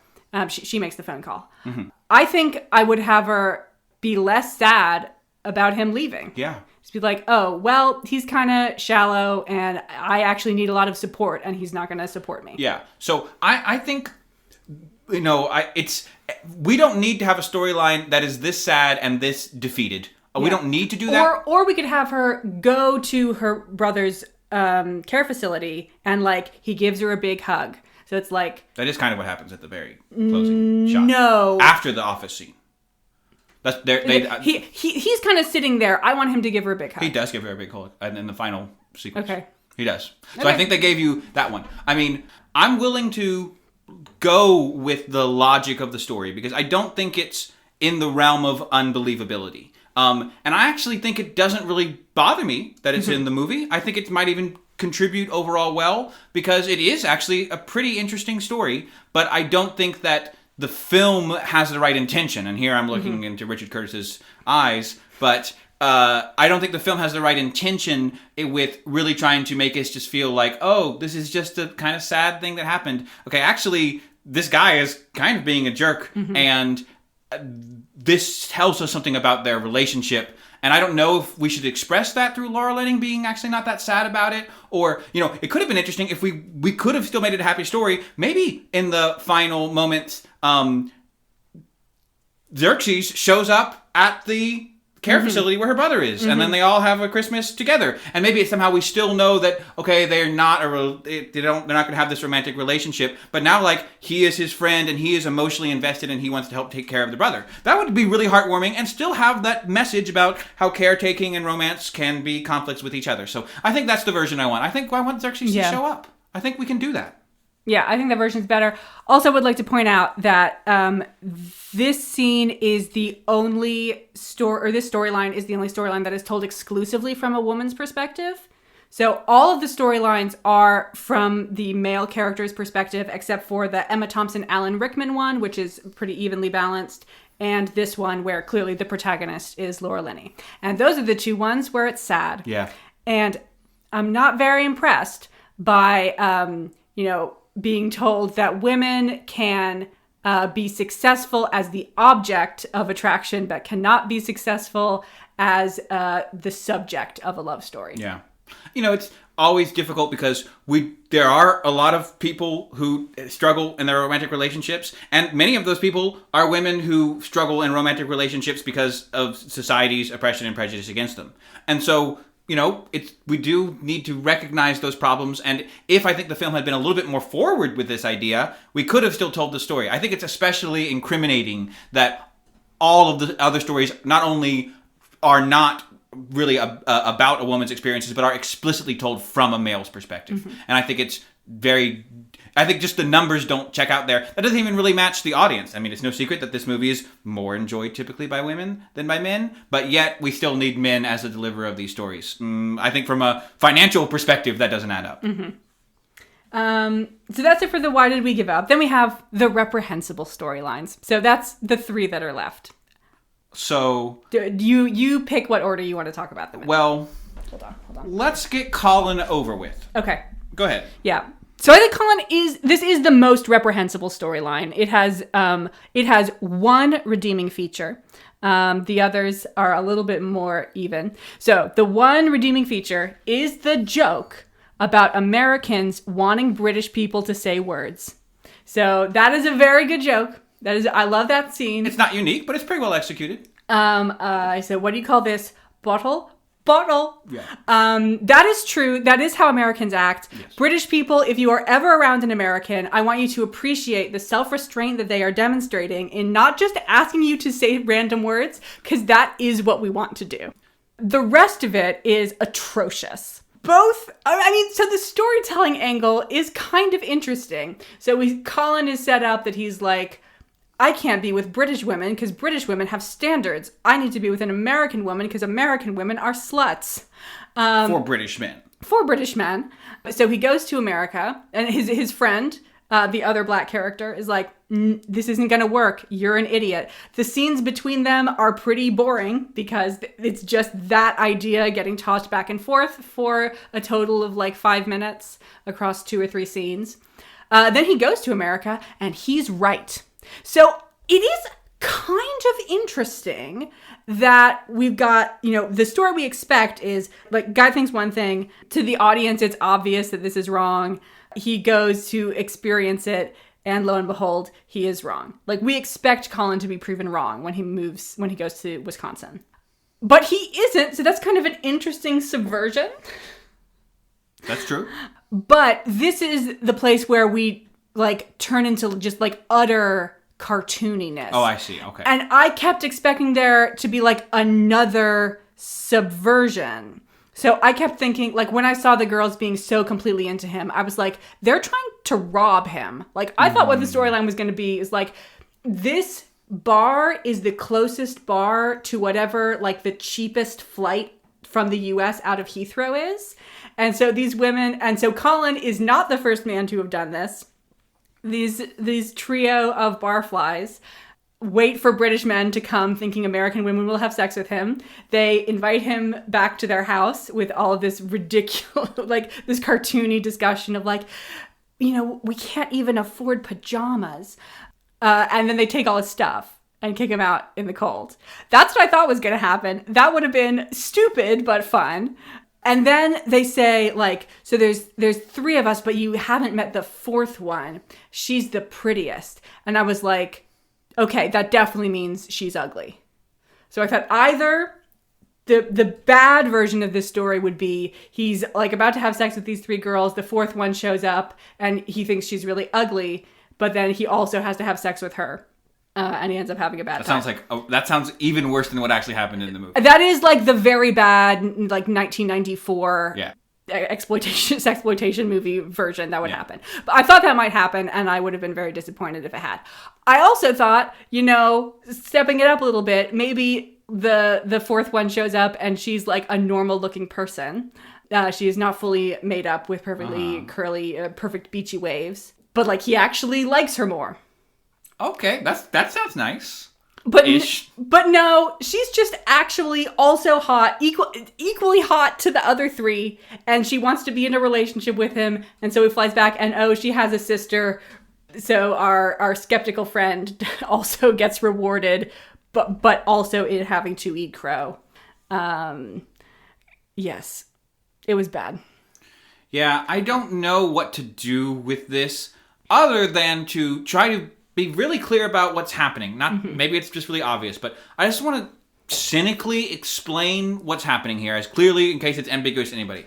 Why is this in the movie? I know. Why is it? Well, it's not about love. Well, there's a very clear answer to that question. So, you know, when they're planning the film, they say they want it to be a 4-quadrant movie, which means it needs to appeal to younger people and older people of both genders. And they're asking, how are we going to make this movie appeal to young men? And they, it probably wouldn't appeal to young men because it's mostly sappy romance stuff. So we try to include a storyline that plays into a sort of joking trope that's very popular, well known by men and women on both sides of the Atlantic. And so the goal here is to create content that the boyfriend that's going with his girlfriend to see this movie will enjoy. That's why it's in here. And so I think you can tell that this is something that's shoved in and layered on top and is truly exploitational. I think this is where the label of exploitational is 100% appropriate. I don't really mean that as an attack or a defense of the content. I mean, I think it's terrible content and it makes the movie a lot worse. But okay, so it's exploitational content. Sometimes people put exploitational content in the movie. It is offensive and boring exploitational content, and it's unfortunate that that's the route that they chose to take for it. But, just want to be clear about why it's in here. That's the answer to that question. And I also agree that it could have been made more interesting. I think it's, again, maybe there's not the same level of conflict between Colin and Tony at the beginning. If they sort of planned this out together, then we can have a sort of caper show here, which would add something to it other than the monotonous way that it's presented for the first half. And yeah, I don't see, I could see a rom-com kind of having a funny scene about the idea of American girls like British men, and however that plays out, having something funny and interesting to say about that. That could be something in a rom-com. I could see that. This is so far away from that I'm not tempted to try to find a way to make it all fit together because it doesn't have any direction about where it wants to go. Again, other than nowhere. It is true, and it does works, and in a cheeky way, wouldn't that be fun? And I think it's intended both to give that as a aspirational storyline for the boyfriend watching the movie, and also kind of something for everybody to have a laugh at and say, yeah, wouldn't it be so funny if it actually was that way because this is unrealistic. The only defense I can give is the audience obviously knows that this is a pure cartoon, as you would put it. So, okay, yeah, there are other ways to put salacious content in your movie, And there are other ways to make jokes at the expense of Americans in your movies. So some of which they did. You did plenty of those things in other cases with some elegance, with some craft. Why do nothing? Why put no energy into this one other than this is purely cynical content? And so, okay, it's purely cynical content and it makes the movie worse. Yeah. I don't know what else to say. So moving on, do you want to talk about Hugh Grant and Natalie or Alan and Emma? Let's do Hugh Grant. Okay. You know, I think Alan and Emma... I think that's one that we'll have the most substantive discussion on. Okay. So again, Hugh Grant, let's hit the points. So yeah, Hugh Grant, Prime Minister, falls in love with his tea lady because she curses so much. Because she's authentic. Okay. AKA curses so much. Okay. Falls in love with his so authentic tea lady, who doesn't look that dissimilar from Monica Lewinsky, and is in some ways styled to look like Monica Lewinsky. She then gets hit on by the American president. This was another instances where there were like 3 whole seconds in a row that I enjoyed. When I first saw that Billy Bob Thornton was going to be playing the American president, that did make me excited. He's the appropriate mix of George Bush and Bill Clinton in your mind? No, I was just like, I don't think he is an actor that people would normally think of as presidential. He's not particularly... Doesn't have a tall, big stature. I didn't know that he was going to be a sleazebag. I'm talking about like the very first shot of him when he gets out of the car. I was like, I knew most of the cast of this film, but I didn't know that he was in it. So I was very excited to see Billy Bob Thornton playing the president. They then, for some reason, directed him to not move his jaw when he talks, which is A, weird, and B, not American. And then... in some way that I don't really understand what we're doing with the analogy... the American president is the one who grossly makes a pass at our Monica Lewinsky stand-in. I was just trying to figure out what we were doing with this analogy. Are we like, see, in America, the Monica Lewinsky scandal is like this bad thing because Bill Clinton is a bad person because Americans are bad people and also sluts. But if the Monica Lewinsky situation had happened in Britain, it would have been so sweet and wholesome. Is that what they were trying to do?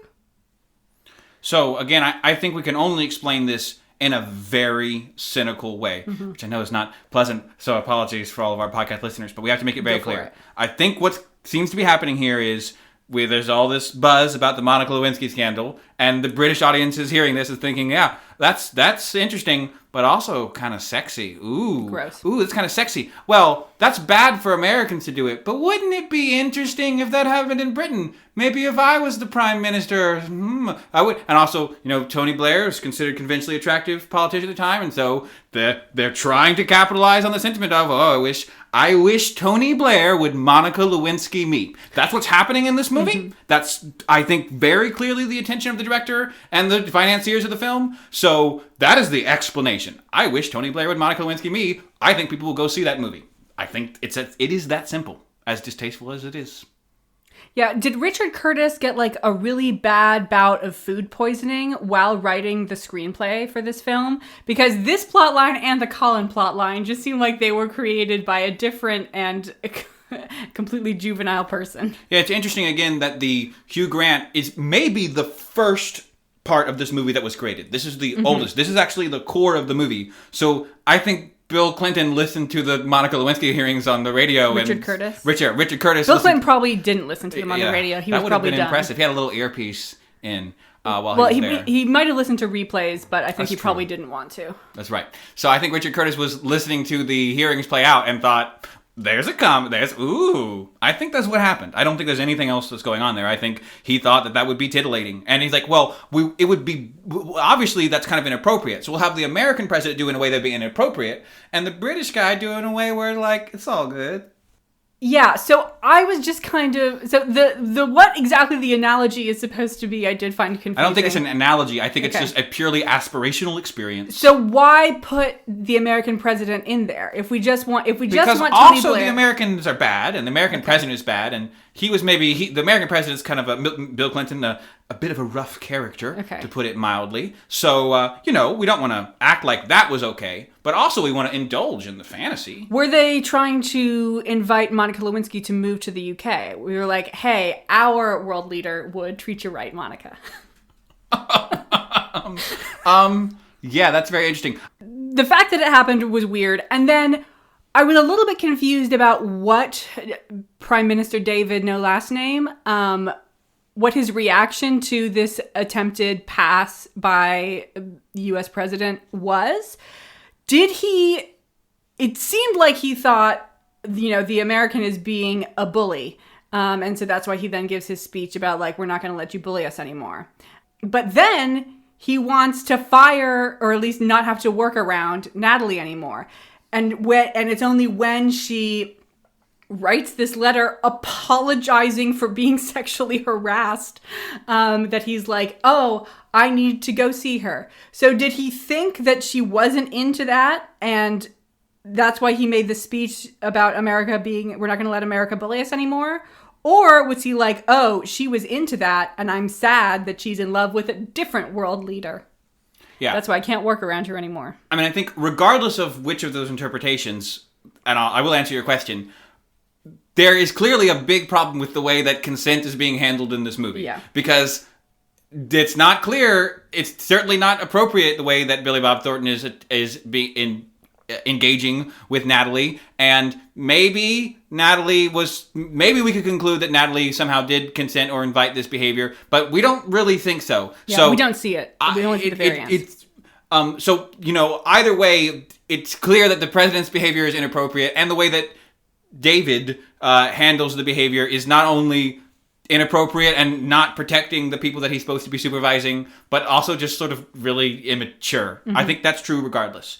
And I am definitely familiar with this interpretation that sort of says, oh, he's just being jealous of her and not until she apologizes.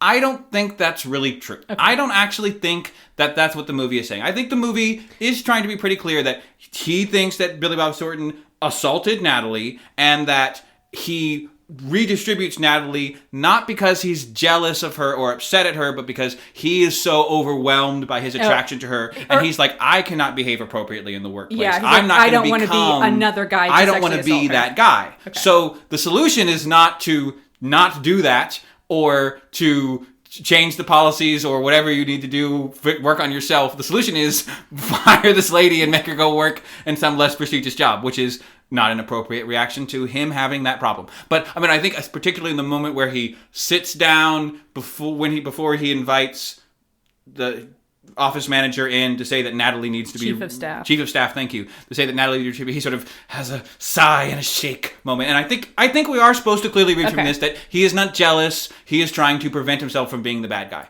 But it's still not appropriate the way he handles the situation with Billy Bob Thornton. Not appropriate the way he handles the fallout, whatever his own personal feelings are about Natalie, and really embarrassing and insulting that Natalie has to apologize to him for being assaulted or for having a flirtatious interaction with someone else, even though I'm pretty sure it's the first one. So it's still gross. I don't actually think it's that gross. I don't actually think so. Yeah, so I guess you have made it slightly better, in my opinion. It's still reprehensible.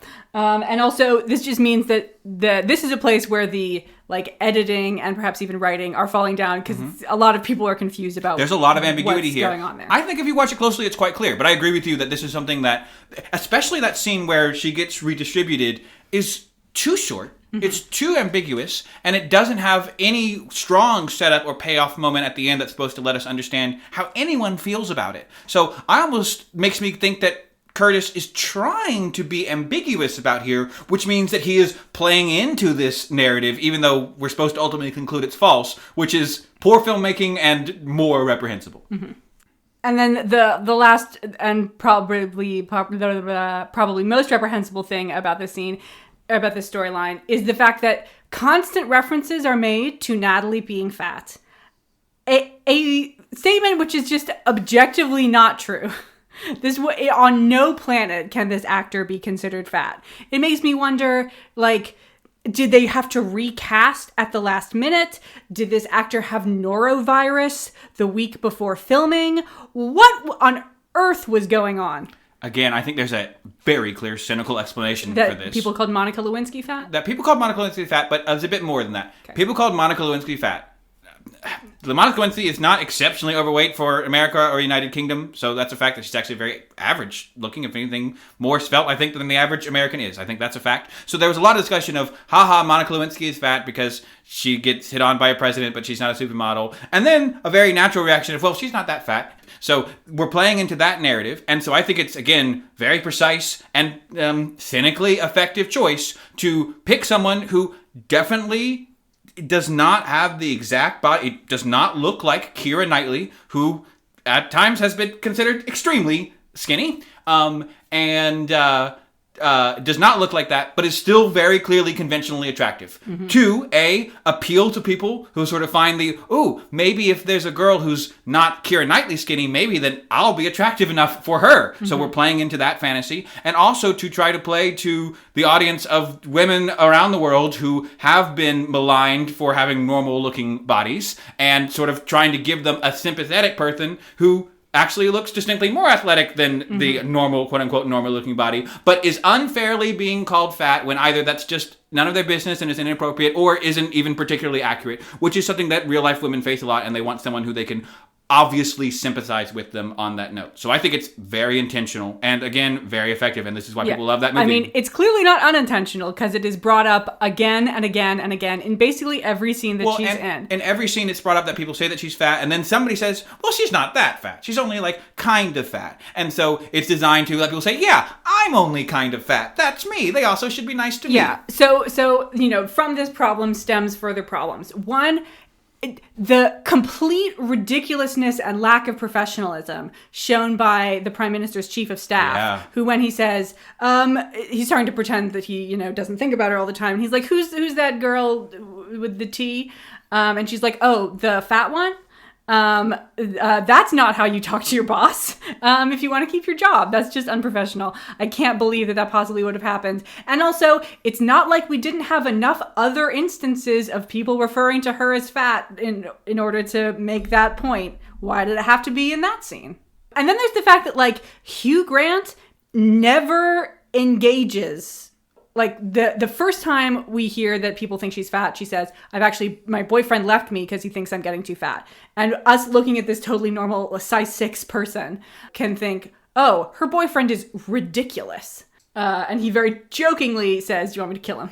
But then, when he finds out that, her family has nicknamed her Plumpy, when his chief of staff calls her a fat ass, and there's maybe one other time in there, I thought this was all building up to, at the end, Hugh Grant was going to defend her in some way and be like, either, hey, she's not fat, you guys are ridiculous, or there's nothing wrong with being fat, you guys are ridiculous, make some big speech about that. But he always, aside from the very first time where he threatens to kill her boyfriend, just sort of sits there awkwardly, and he's like, well, I don't like this, but I, a lowly prime minister, can do nothing about this.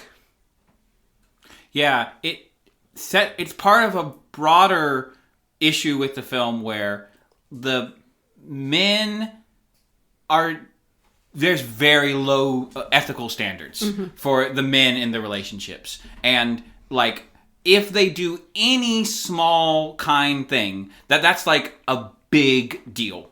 And, Hugh Grant does not defend Natalie against the president. He does not defend physically, emotionally, or in any other way his employee who is sexually assaulted and is being harassed and abused and bullied by all of these people in her life, including his other staff. Does absolutely nothing about it. And, I think this is a problem with Richard Curtis, Hugh Grant movies. Four Weddings and a Funeral stands out here as well, where it's the only things that define Hugh Grant's character are that he is bumbling and conventionally attractive. And in this movie, that he is powerful. Those are the only things that about him. And these women become super attached to him, and everyone thinks that he's so great when there's nothing else going on about it. And maybe the moral story is... Well, in Notting Hill, he is British, and as we all know, American women cannot resist that accent. Yeah, I did leave... Well, in Four Weddings and a Funeral, and Angie is also... Yes. It's been so long since I've seen Four Weddings and a Funeral, and I did see Death at a Funeral in between then and now. So when people say Four Weddings and a Funeral, I generally conjure up a scene of the superior film Death at a Funeral. Oh, I think Four Weddings and a Funeral is distinctly superior to Death at a Funeral. Oh, well, it's been more than 10 years since I've seen Four Weddings and a Funeral, so I'll hold off. Got it. Okay, so finally getting on to the third reprehensible storyline. Alan Rickman, Emma Thompson's storyline, aka Harry and Karen. I remember their names all the way to the end. Okay. Harry and Karen. Harry and Karen. Harry and Karen. Let's get that guy from Harry Potter. What will we name him? Harry. Had Harry Potter come out? Had Harry. The books were definitely out. Right. I think film came out in 2001. Okay. So Alan Rickman had been in it. Emma Thompson, I believe, had not made her Harry Potter debut yet. She appears in the third film. I see. Yeah. So this is our other story or our only story where we kind of are evenly getting the perspective of both of our romantic interests. Interestingly, Alan Rickman is not introduced in the context of his marriage. He's introduced as being Laura Linney's boss in a scene where he has to deliver absolutely terrible dialogue, where he's saying, really bad. It's I was really impressed at how well he was able to deliver the worst writing ever, but it did not. He could not overcome. I wish there were a lot more crossings of the storylines in Love Actually. And I feel like that's something that would have made it feel more interesting and would have shored up a lot of the weaker points if it got to feel like, oh, well, this is actually there because it's part of a bigger story. I think people have the impression that there's a lot of crossing, but actually there's really very little. There's not. So yeah, we start off with him doing an HR violation by saying to his female employee, everyone knows that you have a crush on this male employee, you should date him. And it only goes downhill from there. Sort of. I mean, here's why this one is in the reprehensible category. So Alan Rickman is like tempted to have this affair. And then ultimately does not. He merely buys her a fancy, though extremely ugly necklace. Really just bewilderingly ugly really necklace. Ugly. I don't understand. Why didn't we make it a pretty one? You could have picked a pretty one. You guys had the budget. You could have picked any necklace. Also, they make a big deal that it's from like a fancy, nice jewelry place. This is from fucking It's clearly not. It looks like it's from JCPenney. It really does. The reason I consider this to be reprehensible is that Mia, the woman who is trying to the other woman, the third party in this love triangle, her whole character wants to have sex with Harry, and it pitches the scenario that the only reason men would ever cheat on their wives is that there are these like gorgeous fembots out there that have no personality outside of desiring a man and trying to get him to have sex with her. And they put like all of their effort into trying to have sex with this man. And who am I, a mere mortal, to resist this assault? And that's why I cheated on my wife. So, that's not true or impressive. And also, Mia is just such an awful character. She got, I can't even say she got done dirty because there's nothing else to her except the dirty. But I'm ching. I mean that in a non-sexual context. But Mia is the only character who is, of all of our lovers, who is only interested in having sex. Like she does not appear to be in love with Harry. Yeah, it's kind of implied that this is like she wants to get in with her boss. This is like some sort of workplace professional strategy. Yeah. Or maybe she just thinks he's super hot and wants to bang him. I think it's kind of ambiguous which of the two it is, but she's definitely not in love. And I think the story would have been really different if we had seen scenes of Mia pining. Also, she's the neighbor of Natalie. So maybe that would have been a chance to get a crossover. Like maybe they're friends and they talk to each other and she's like, hey, I'm really in love with my boss. This sucks. And Natalie's like, hey, I'm also in love with my boss. My boss is the prime minister. I win. I mean, I think there's, again, a very clear cynical explanation here, which is we can't do anything that's sympathetic to the cheater. The cheaters are bad, and so they can't be humans. It's not 1949. The Hays Code is expired. Also, you are British. America, you are British. No. Love Actually is a British film. The Hays Code is an American phenomenon. I don't think this is happening because, like, they're worried that the film will be censored. I think they're like, everyday people are not willing to have an emotionally complex portrayal of someone who is the cheater lady bad, Really? says the audience. We Yes. can't handle that? I think that's I'm unimpressed. what they believe the audience thinks, and I think their box office receipts and their cultural showing shows that they were right, as sad as that is. Okay. I think it's a great point. The Mia character is unfair and boring and gross. Yeah. So it's not entertaining or interesting. And so I would have loved the movie so much more with even a little bit of this three-dimensionality to that character. Mm-hmm. I think it would have made it a way better movie. I think they would have made $50 million less. Mm-hmm. So, okay, I don't care about that, but I think that's a fact. I think that... Hey, there are people out there who are the third person in an affair, and they want representation. You're right. I think that the 2024 think piece treatment would be a lot better had they done what you're describing. So, there's a long-term and a short-term strategy there. And I think that's a great point. And I think that the actual story that's being told here is so boring in so many ways. I think I love Alan Rickman. I think he's an excellent actor, but I think this character is so boring and delivered so boringly. It seems like Alan Rickman is being directed to be as boring as possible, which is maybe appropriate for the character. I don't know if that's true. Certainly a waste of Alan Rickman's talents. Yeah, so, it's really confusing if he is attracted to Mia or not, because anytime she says something suggestive at him, he's clearly he attracted makes to her. as little expression as possible. That's true. I mean in the early stages. Oh, right. Interestingly, Alan Rickman was Richard Curtis's original choice for the protagonist of Four Weddings and a Funeral. Richard Curtis really did not want Hugh Grant because Hugh Grant was too pretty. And he no, this is an everyman. And I think his producers kindly explained to him that people would like the movie if it was a very, very pretty... In Hollywood, Hugh Grant is the everyman. Fair enough. Well, sorry, Hugh Grant. Hugh Grant is Hollywood normal. You've been rated. Which is extremely attractive. Don't worry, you're fine. So, so it's a waste of his talents. It's very boring. And I mean, I think it's interesting that if we're going to tell an anthology love story, I'm glad that one of those love stories is about a failed relationship where infidelity and trust play a role. I think that's an interesting and structurally... But David, it's not a fair relationship. She's fine. Who's fine? Emma Thompson. She's not fine. She says, No. I'm fine. I think we're not. I think that's not fair. I think I think the best filmmaking in Love Actually is the Joni Mitchell crying scenes. I mean, I think that, partially because that appears to be real Emma Thompson really crying, that would make a A-level short film. That little sequence right there. I mean, I think it's very beautiful. The Joni Mitchell music is very effectively applied. I think the Joni Mitchell storyline with the beginning, middle, and end is some of the best structured storytelling in the piece. Yeah, I think that the whole present intrigue is really...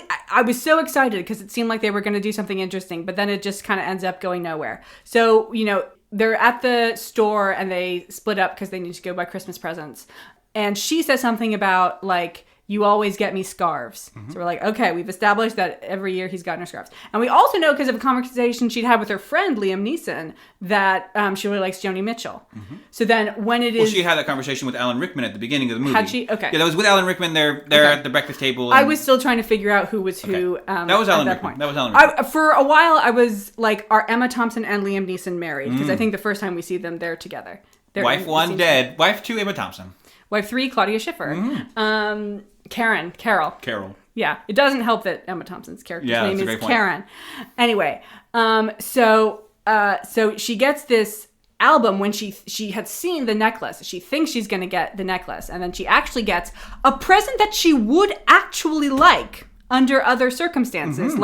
For the first time, the first Christmas, he has actually listened and gotten her a thoughtful gift that he thinks she will actually like. But it's not the cheap, or it's actually very expensive, the ugly, non-personal but merely showy gift that she thought she was going to get. Well, she knows he bought. Right.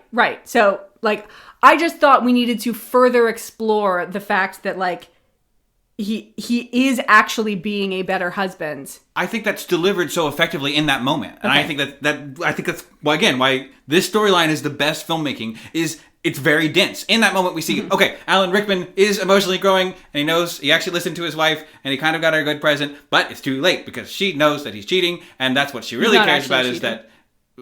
They don't actually have sex. I think that's cheating. I think he's arranging an affair. He calls her. It's not cheating until the penis goes in, David. Okay, good to know.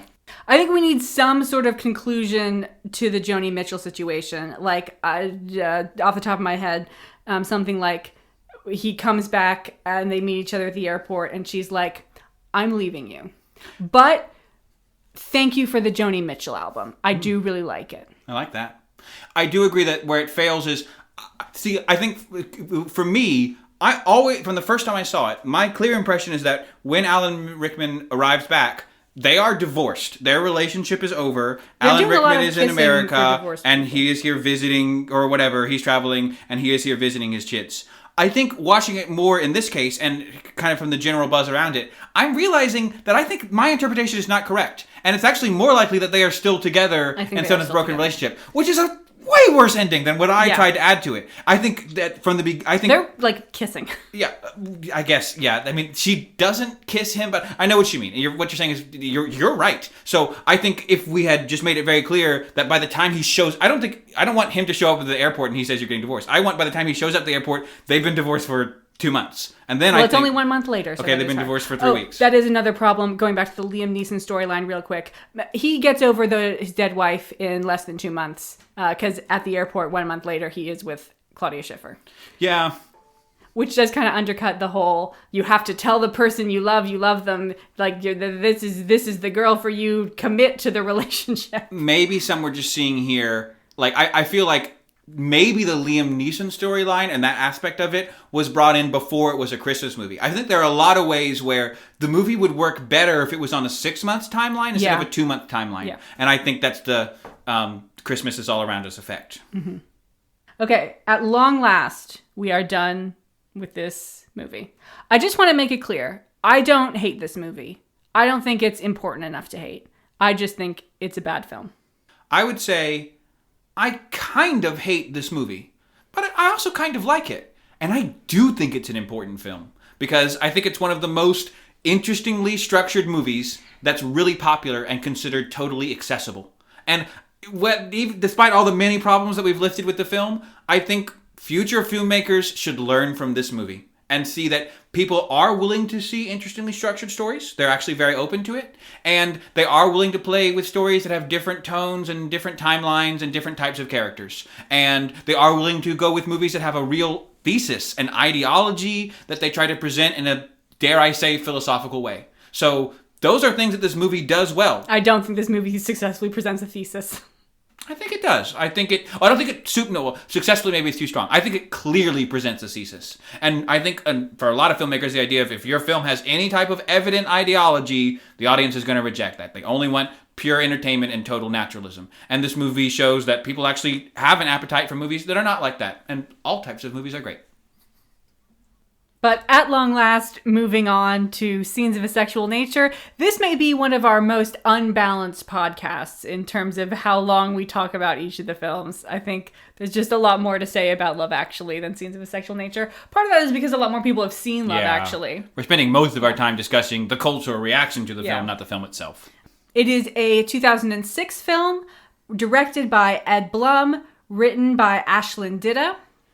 And in this film, there's a little bit of overlapping of the storylines, but for the most part, we do one complete one and then move on to the next. So I'm just going to introduce the characters in that way. So there's the scene with Jamie and Molly, as well as Sophie. They are played by Andrew Lincoln again. So he is the second person after John Malkovich to appear in twice in the same episode. That's true. And this was not intentional. In the John Malkovich one, we basically picked those two films because he was in both of them. So well done, Andrew, I guess. Holly Aird and Églantine Romboville-Nicole. I don't know whether to applaud after every time Libby says a French name, but I'll do it in this case. Oh, thank you. Fascinatingly, Andrew Lincoln playing a fairly structurally similar character to his role in Why do I only want to Love say Actually? Sex in the City? Sex in the City was the only thing coming out. Anyway, the next story... I feel like Andrew Lincoln's character is like the opposite of his Love Actual character. He's not... we'll get it. We'll get into all right, it. We'll get into it. Then we move on to Iris and Eddie, who are kind of our thread. So their story has multiple scenes, which are told... which are interspersed throughout the film. And they are played by Eileen Atkins, who you will remember from Gosford Park, and Benjamin Whitrow, who we haven't mentioned on this podcast again, but who we haven't mentioned on this podcast before, but he was in the 1995 Pride and Prejudice. And I feel like there is a strong showing for the mid-90s Jane Austen adaptations here. I didn't mention, but I do think it's interesting that Love Actually had Colin Firth, who is the 1995 Mr. Darcy, and Keira Knightley, who is the 2005 Elizabeth Bennet. I feel like if you do two British ensemble pieces, you're basically always going to get that result. I mean, Gosford Park, I don't think any of those people are famous for playing Jane Austen heroes or heroines. Oh, maybe you're right. Michael Gambon played Emma's dad, played Mr. Woodhouse. Charles Johnson's in Rebecca. Charles Johnson's in Rebecca, which was not written by Jane Austen. It's got cars in it. Yeah, I did not confuse that was... For a moment, I thought that he was... Mr. Darcy, but he's not. He's other. He's not Mr. Darcy. But yeah, if you are watching this film and you see Eddie and you're like, that guy looks familiar, he's the dad from Pride and Prejudice. Then we have Anna and Noel, played by Sophia Okonedo and Tom Hardy.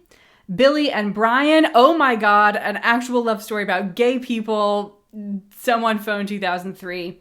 And let them know that it's legal. They're played by Ewan McGregor and Douglas Hodge. Ewan McGregor, who you may remember from Pinocchio, he was Sebastian J. Cricket. Pete and Sarah are played by Adrian Lester and Catherine Tate. Louis and Esther are played by Mark Strong, who was Mr. Knightley in Emma, and Polly Walker. Julia and Jerry, played by Gina McKee and Hugh Bonneville. So I think very obviously this is quite a low-budget film.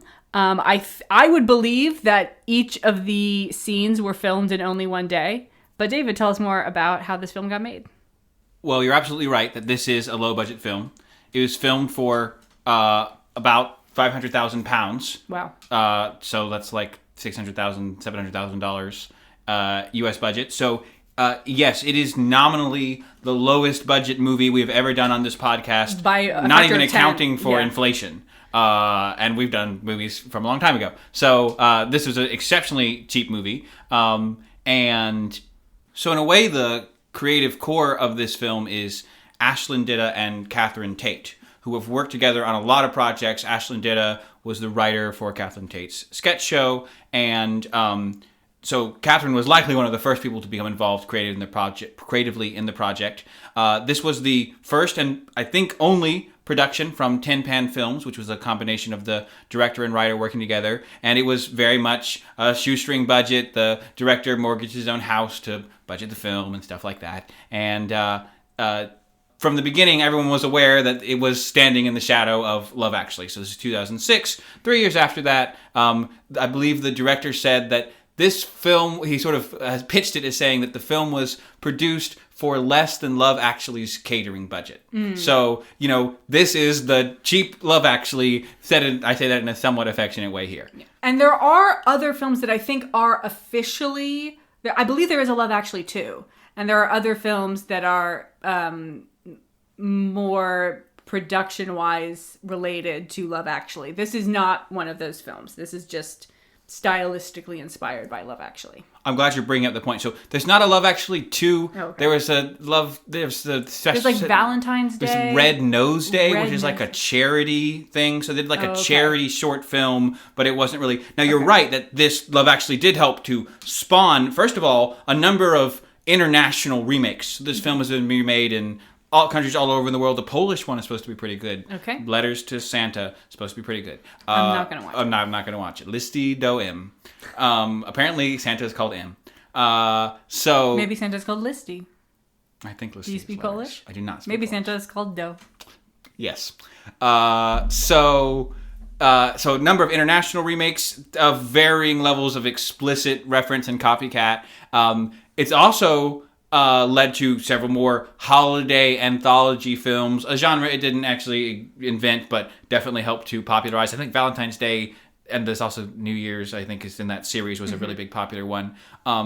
And there's also been several like anti-Love Actually movie. There's famously the film Love Actually ...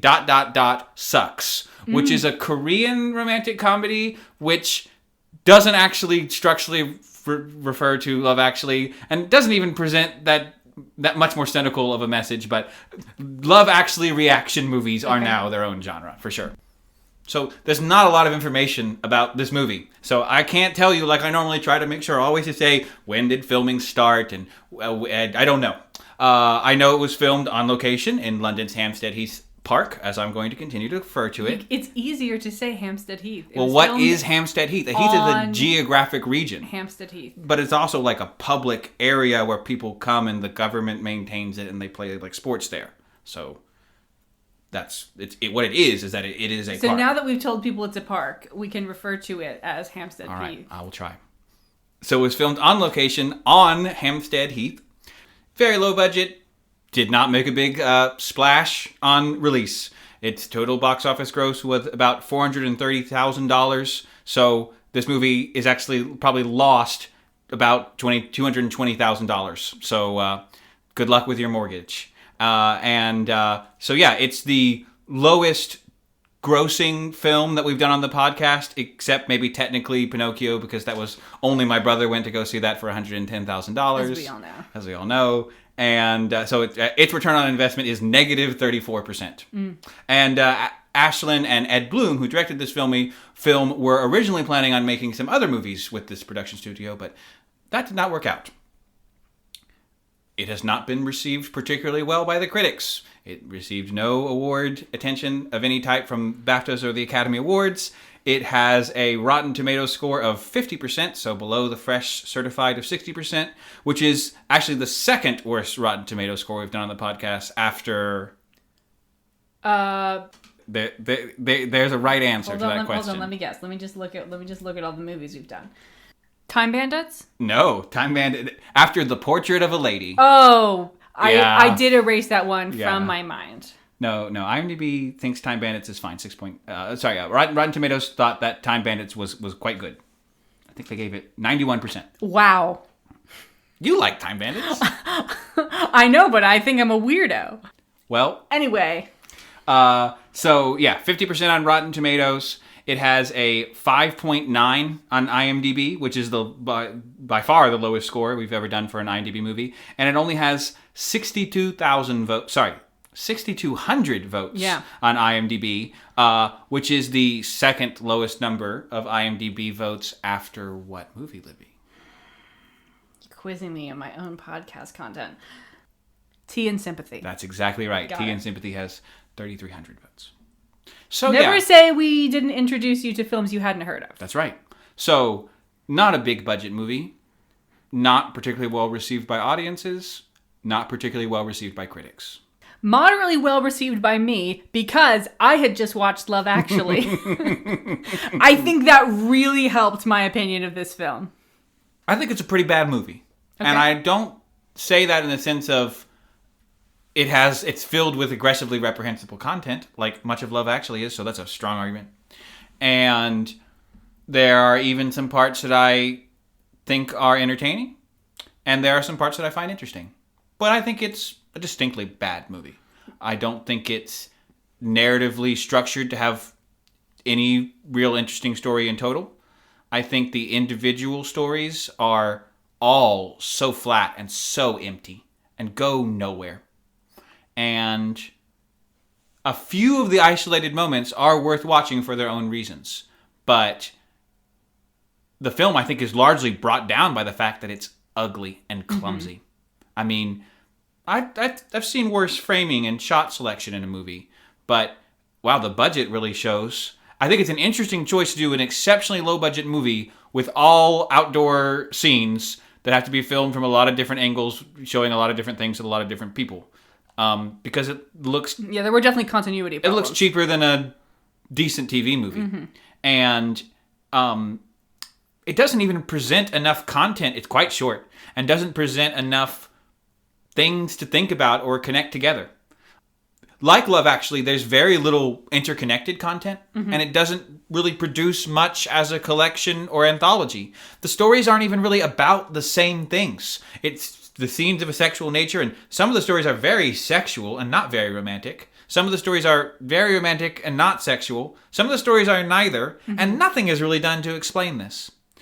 I especially dislike the way Anna's character is presented, because Sofia Okonedo is a great actress and did a great job in several films. She was in Hotel Rwanda and did a great job there, even though that's a so-so movie. I've seen her in the BBC adaptations of Henry VI by William Shakespeare.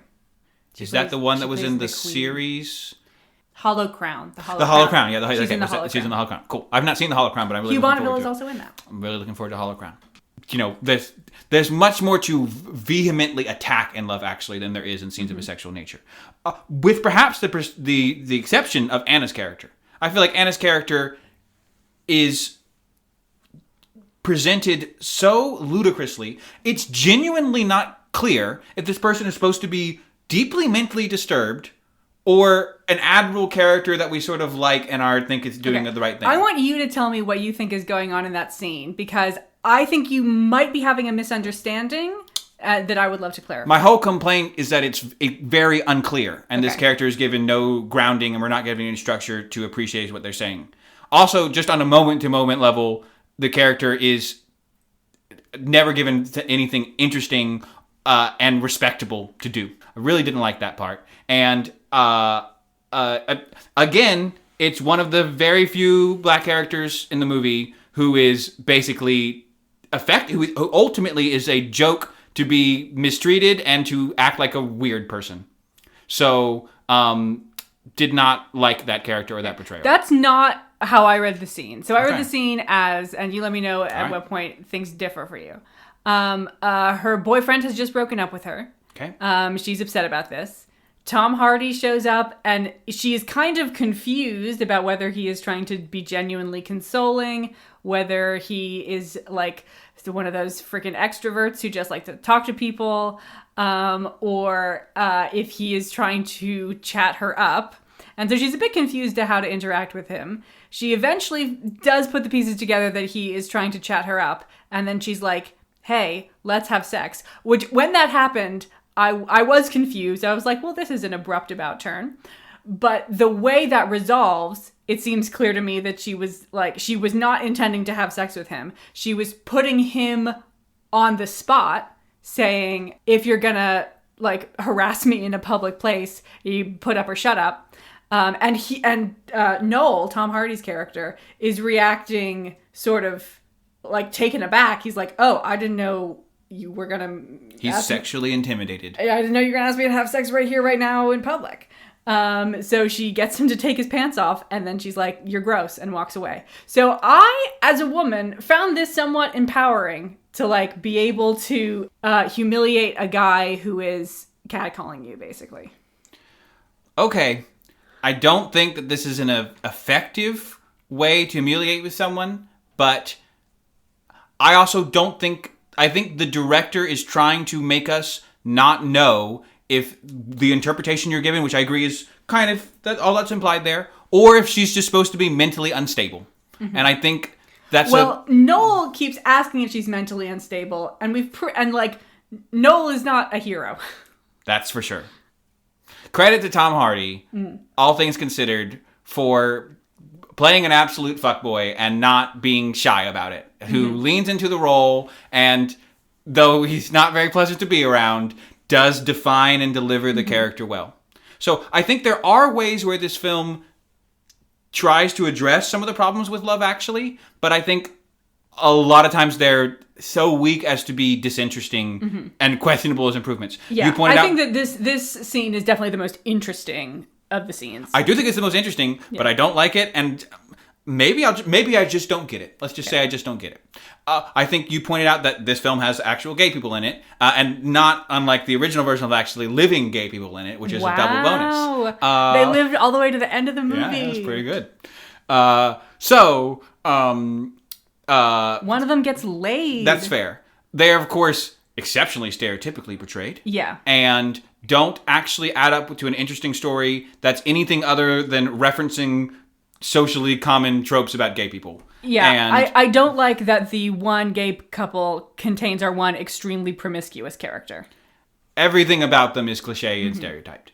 And so, okay, first of all, there are people that stereotype could apply to, and that's fine for them to be represented in a film along with everybody else.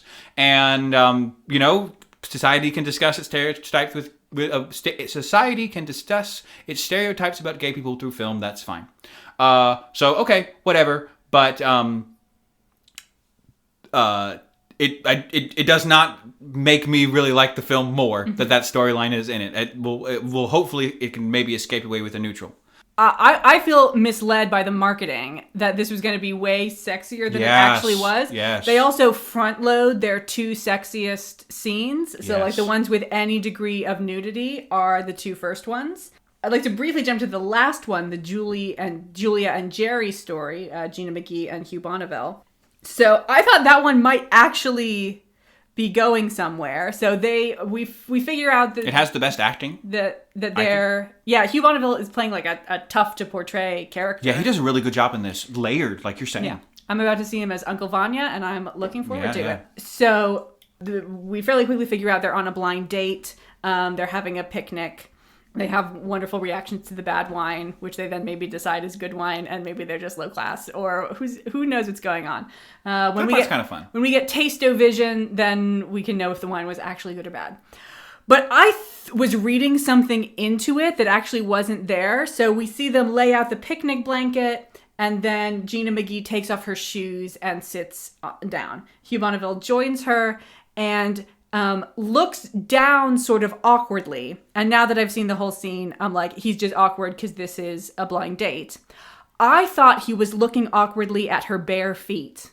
And I thought what was going on was he was, a foot guy. Oh. And the reason he was being so awkward was that he was so turned on by her bare feet. Wow, you read a lot into that one glance down. I was like, why else would he... I remember you saying this while you were watching the movie. I was like, why is Libby talking about foot stuff during this movie? Got it.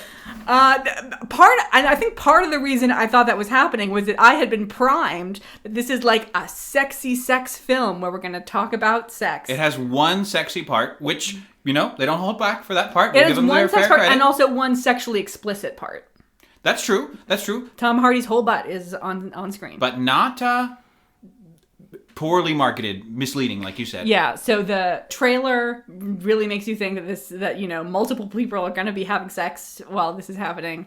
But really we see one lady's dress who rides up, and so we see her underwear. Tom Hardy takes his pants off. Adrian Lester gets hit on a couple of times while he tries to pee.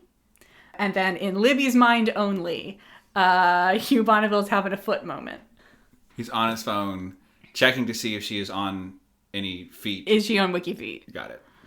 Well, he wouldn't be on his phone because it's 2006 and the iPhone hasn't been invented. He's making a mental note to go home and Wiki Feet her. I had a Palm Pilot in 2006. Could you get on the internet? Yeah. You couldn't get it, probably not on Hampstead Heath. Not on Hampstead Heath. If I had Wi-Fi. Yeah. I think that scene would have been better if if it had been revealed that he was being so weird because he just finds her feet so attractive. And then we could have had a moment of people being like, oh, that's cool. And we just sort of like embrace the kink community. I say this as a compliment again to Hugh Bonneville. I was disappointed in that scene because I was enjoying Hugh Bonneville's performance so much. And that the film is that scene is a nothing burger. Mm-hmm. The end of the movie is that Hugh Bonneville sees his date maybe looking at some other guy and get jealous and walks away. Mm-hmm. And that's the end of the movie. Again, a story which gives us no moral, does not really relate to any of the other things, doesn't take a stance or any interesting presentation of these things. So, this film just felt so amateur, so halfway made, and so much talent here that I felt like was totally unused. The one that I have the biggest problem with is the Louis and Esther storyline, which is Mark Strong and Polly Walker. Uh-huh. Because That's the weirdest one, which is saying something. Yeah, I was that was the only one where I was confused about what happened at the end. So we have this couple, and David was apparently confused by Anna and Noel. But I feel like I knew exactly what was happening. Right. And I actually kind of liked it. So, yeah, we think that Louis and Esther are in a relationship. He's bought her plane tickets to Barbados, where they're going to spend a couple days. And then they have this, like, generic conversation about what they love about each other. And then at the end, he pays her, and she mentions something about her agency, and then she leaves. And she says something about, like, next time maybe we'll have sex. That's right. And he says, that's not how it works.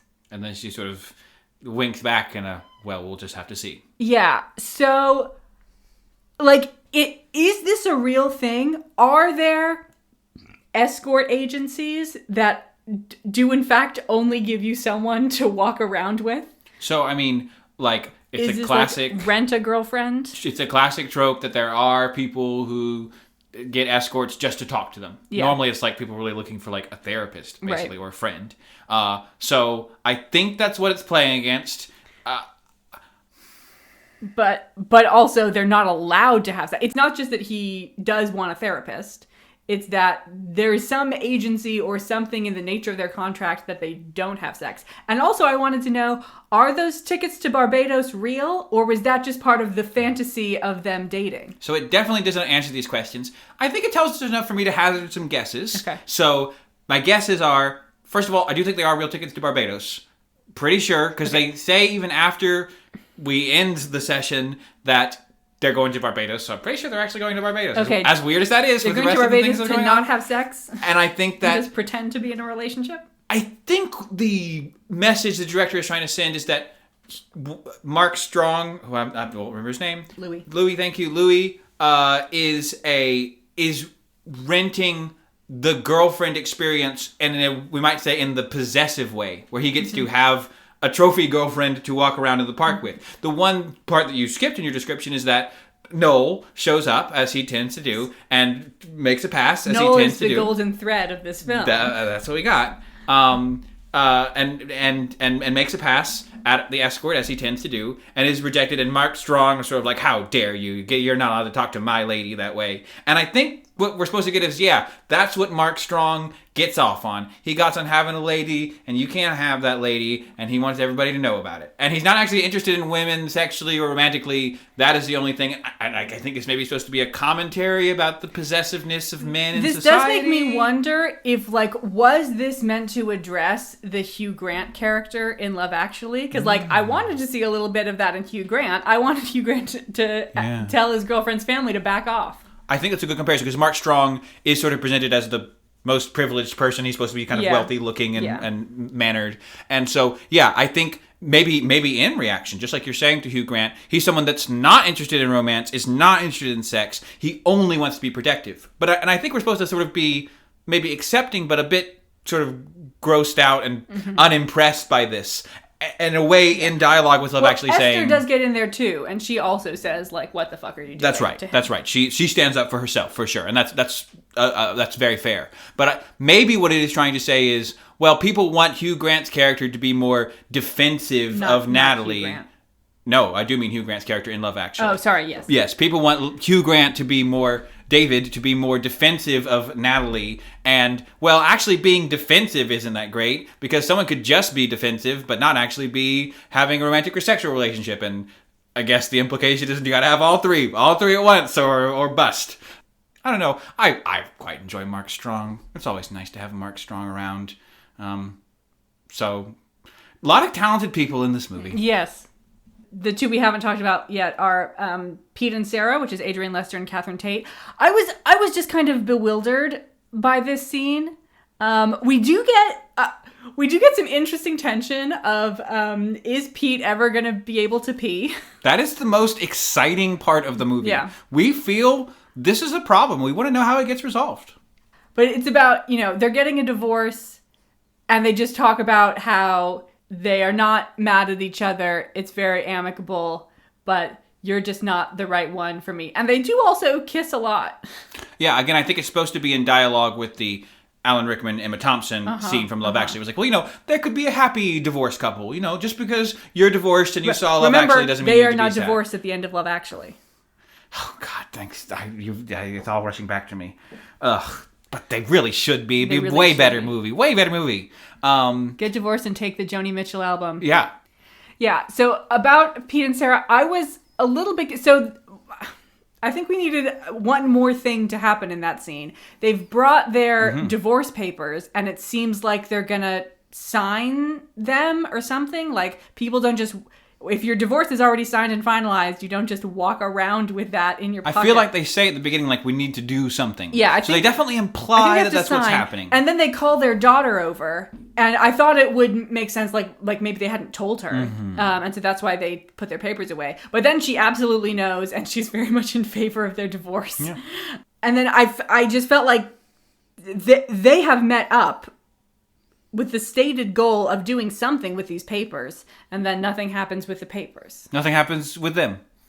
So, good setup, pretty good middle, but there's no ending. Yeah. I feel like if we had, and then they sign the papers, that might have given us some sort of finality, and, whatever expressions they have as they do that would give us some sort of information. Or in a cheesier world, maybe they throw them in the lake.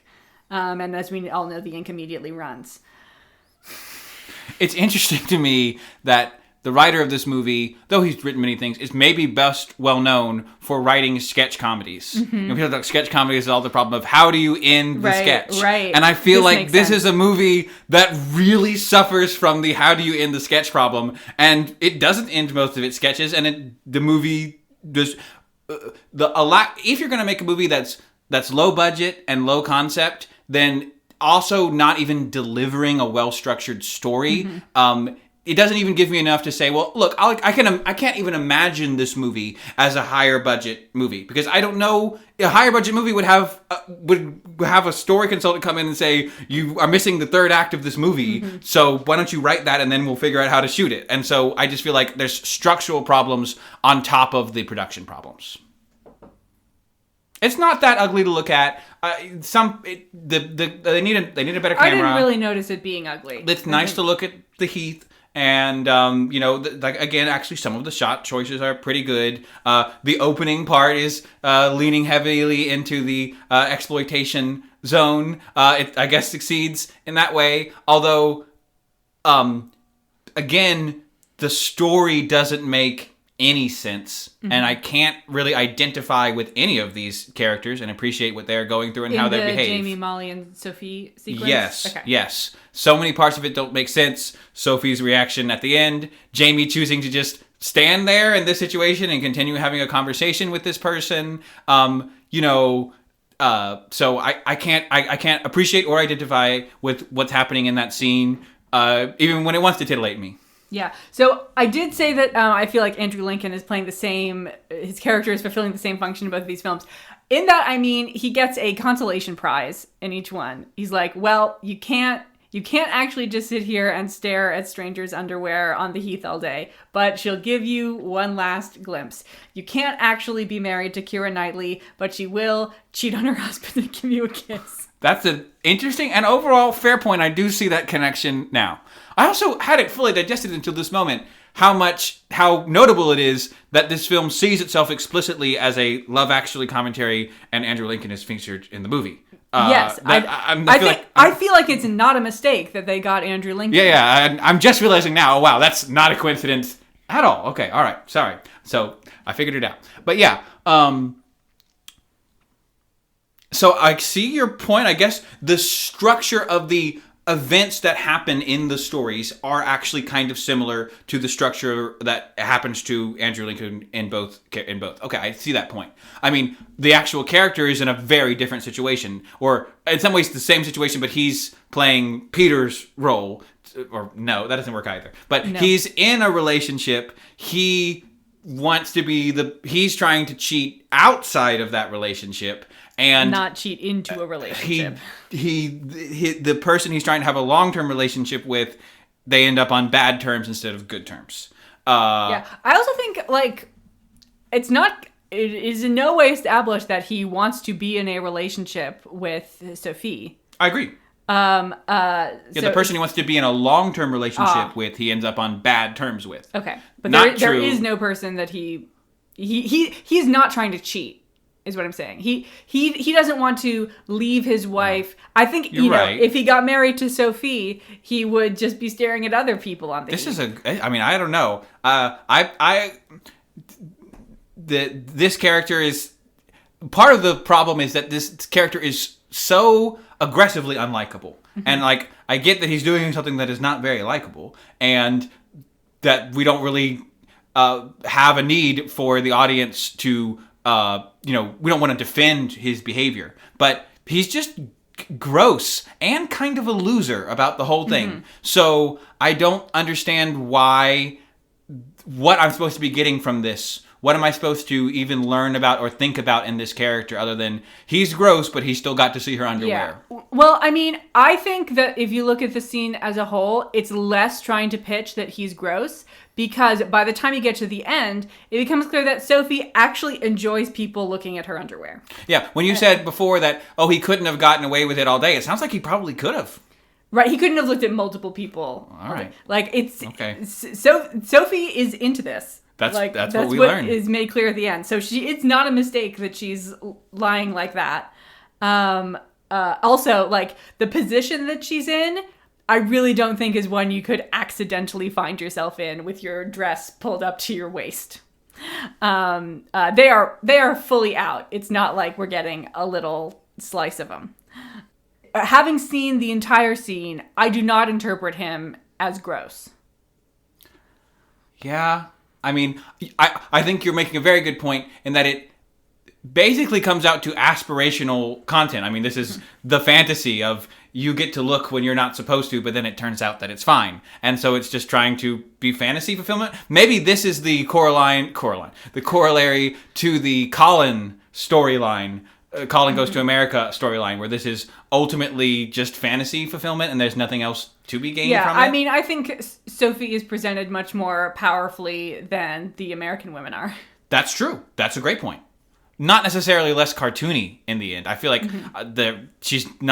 if this reveal had been presented in a more organic way, it would have been more interesting.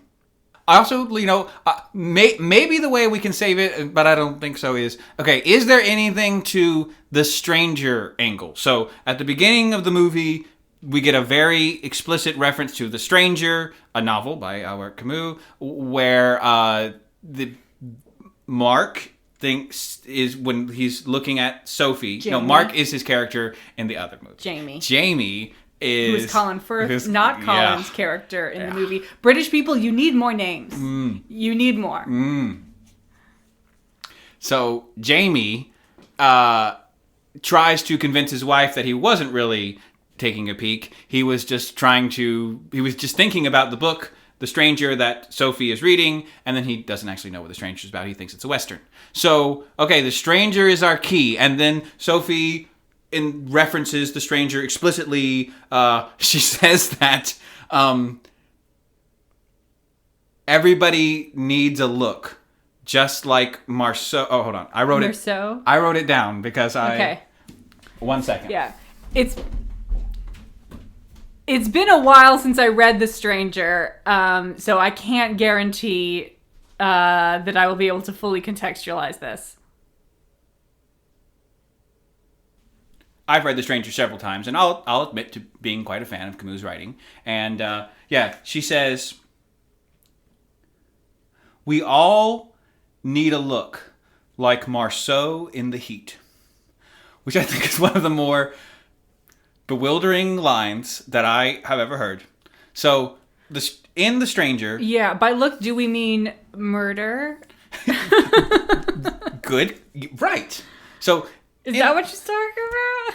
The Stranger is a novel set in colonial Algeria in the middle of the 20th century, and it's kind of a cross between A Catcher in the Rye and Crime and Punishment. Mm-hmm. And it's about a kind of going nowhere with his life guy who casually stumbles into a gang conflict and ends up murdering somebody, a unnamed Arab, as all of the Arab people in the book are unnamed, and he kind of murders him because it's too hot. That's the it murders reason he gives. And specifically, he murders him because he tries to look directly at the sun, and it kind of makes his eyes hurt, and he's already in conflict with this guy. That this person is sort of trying to kill him. They're in a direct conflict, and then like several minutes later, they are by themselves. They run into each other. Yeah, he returns, shall we say, to the scene of the crime very foolishly, and his previous the people he was fighting with before have now returned, and they have a knife. And he looks at the sun, feels kind of confused, shoots the other person dead, and then walks over to his body and shoots several more shots into his body lying on the ground. And he's arrested and convicted for this. And the book, I think, is most essentially about his existential crisis as he tries to understand what his role in the universe is now that he's a man condemned to death. Camus does want to make it clear that he is not an existentialist, just for the record. Yeah, I don't actually agree with that statement from Camus, but I'm not the first person to disagree with that statement. So he does have an existential crisis. Existentialism. That's true. But I hear what you're saying.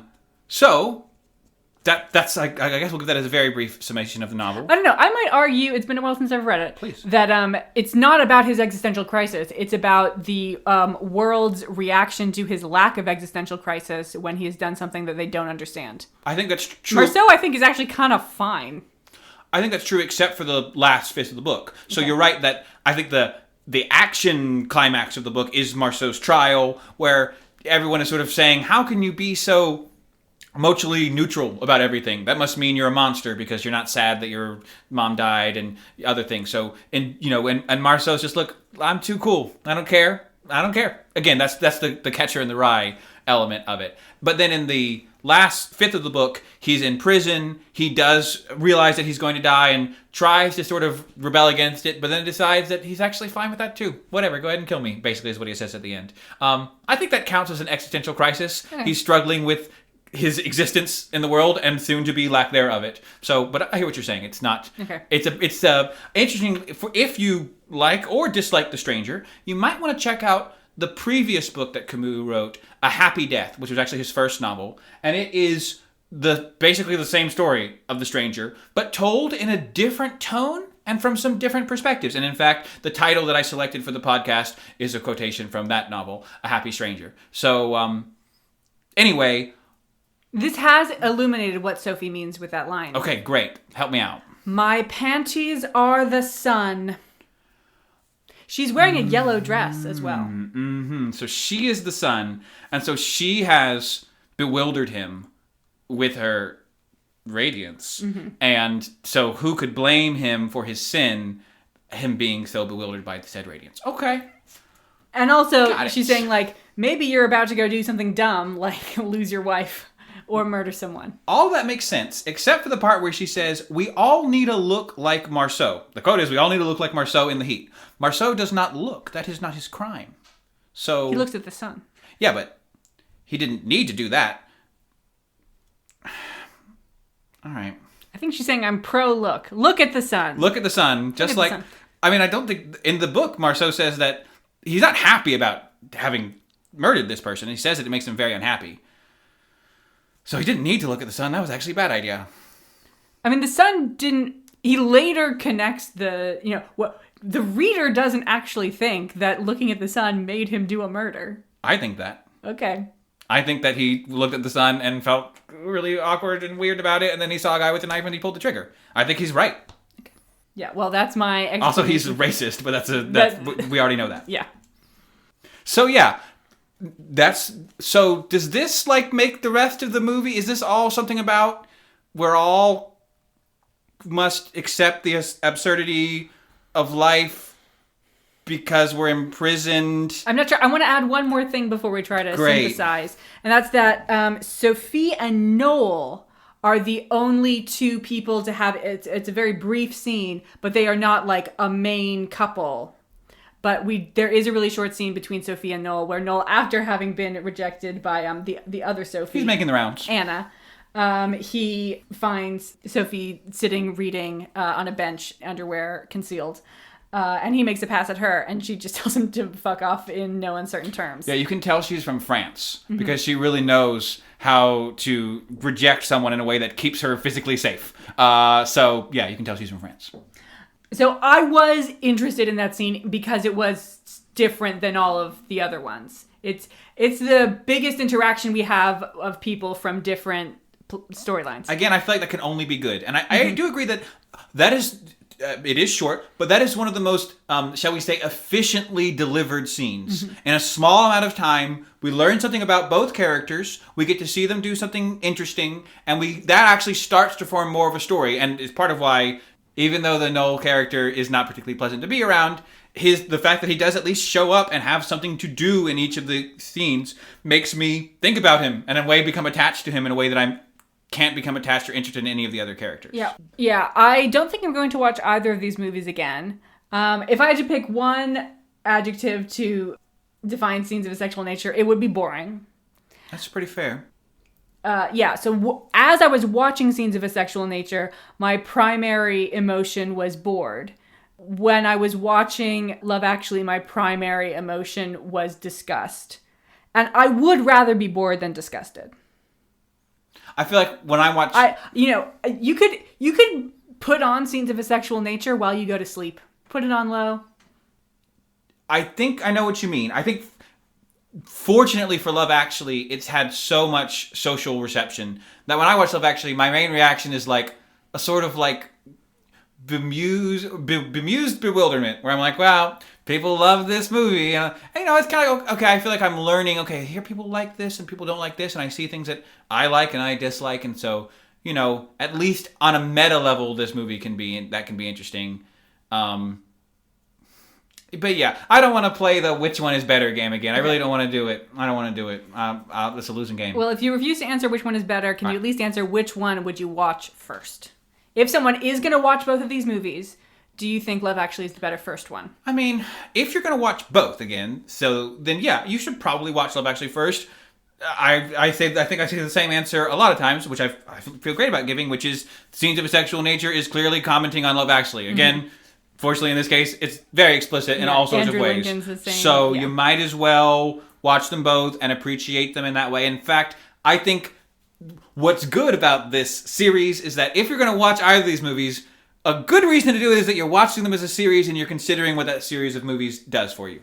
That would be one of the better reasons to watch either of these movies. And so we should think about what makes them really just work so we understand how they come together as a series. So yeah, might as well. It's earlier, Scenes of a Sexual Nature. I think Scenes of a Sexual Nature will also make you sleepy.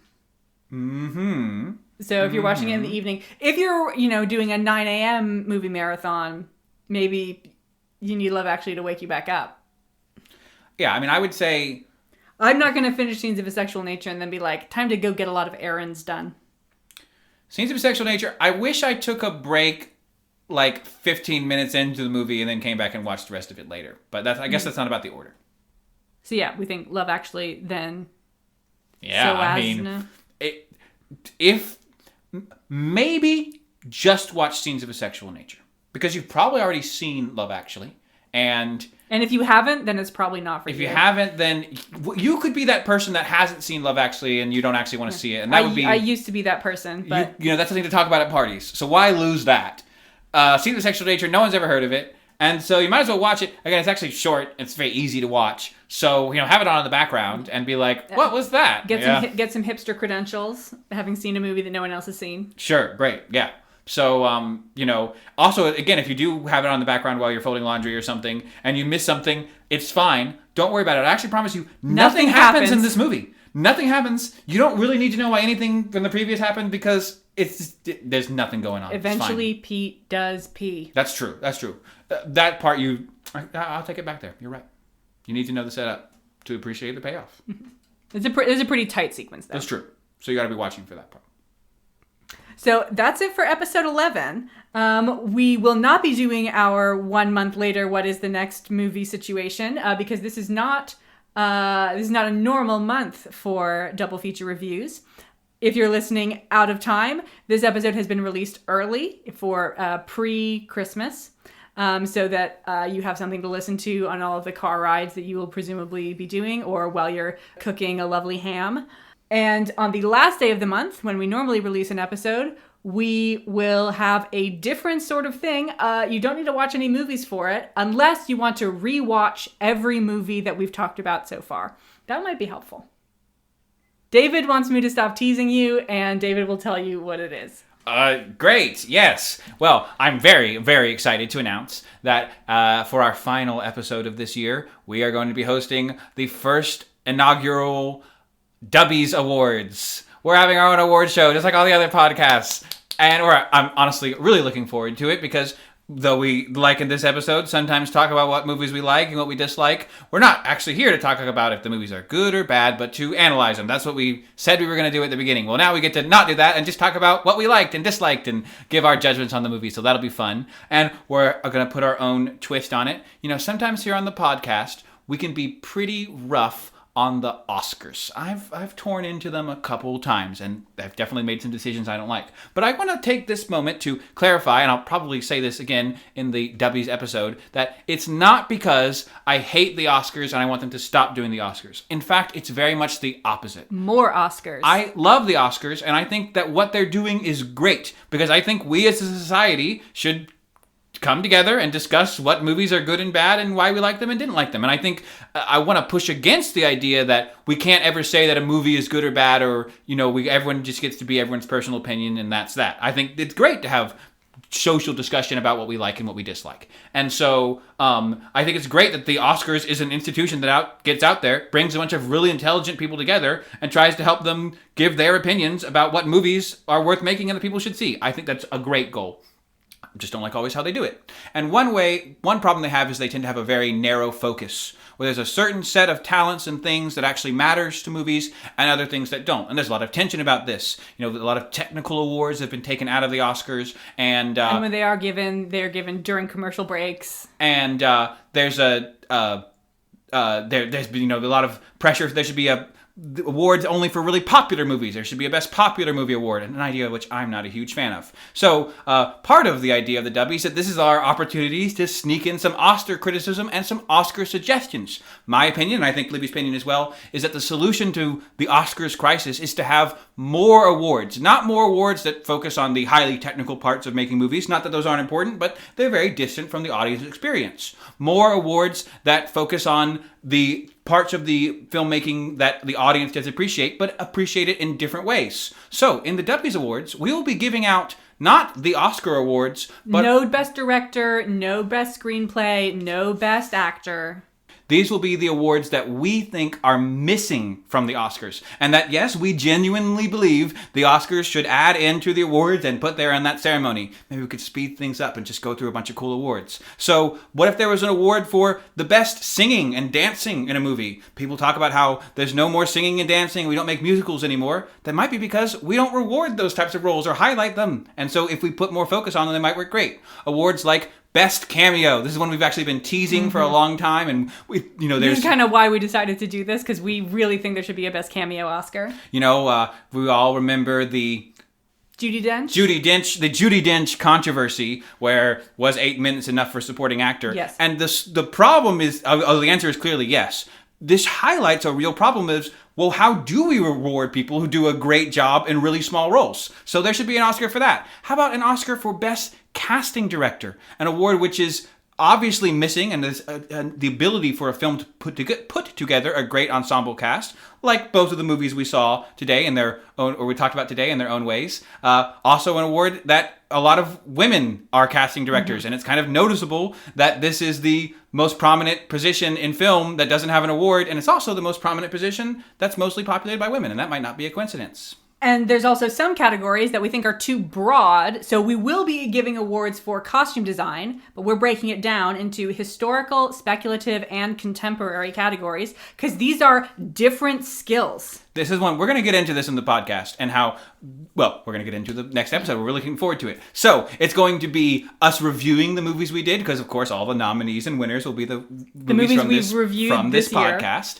And so we'll be reviewing the movies we did. We'll be pointing some jabs at the Oscars and talking about how things we don't like, but also trying to give some concrete, helpful suggestions about maybe add this in instead. So and that's also all. celebrating great filmmaking in ways that are smaller and more varied than they are normally celebrated. Exactly. So, really looking forward to it. And, now we get to be the true film nerds that we are. So that'll be great.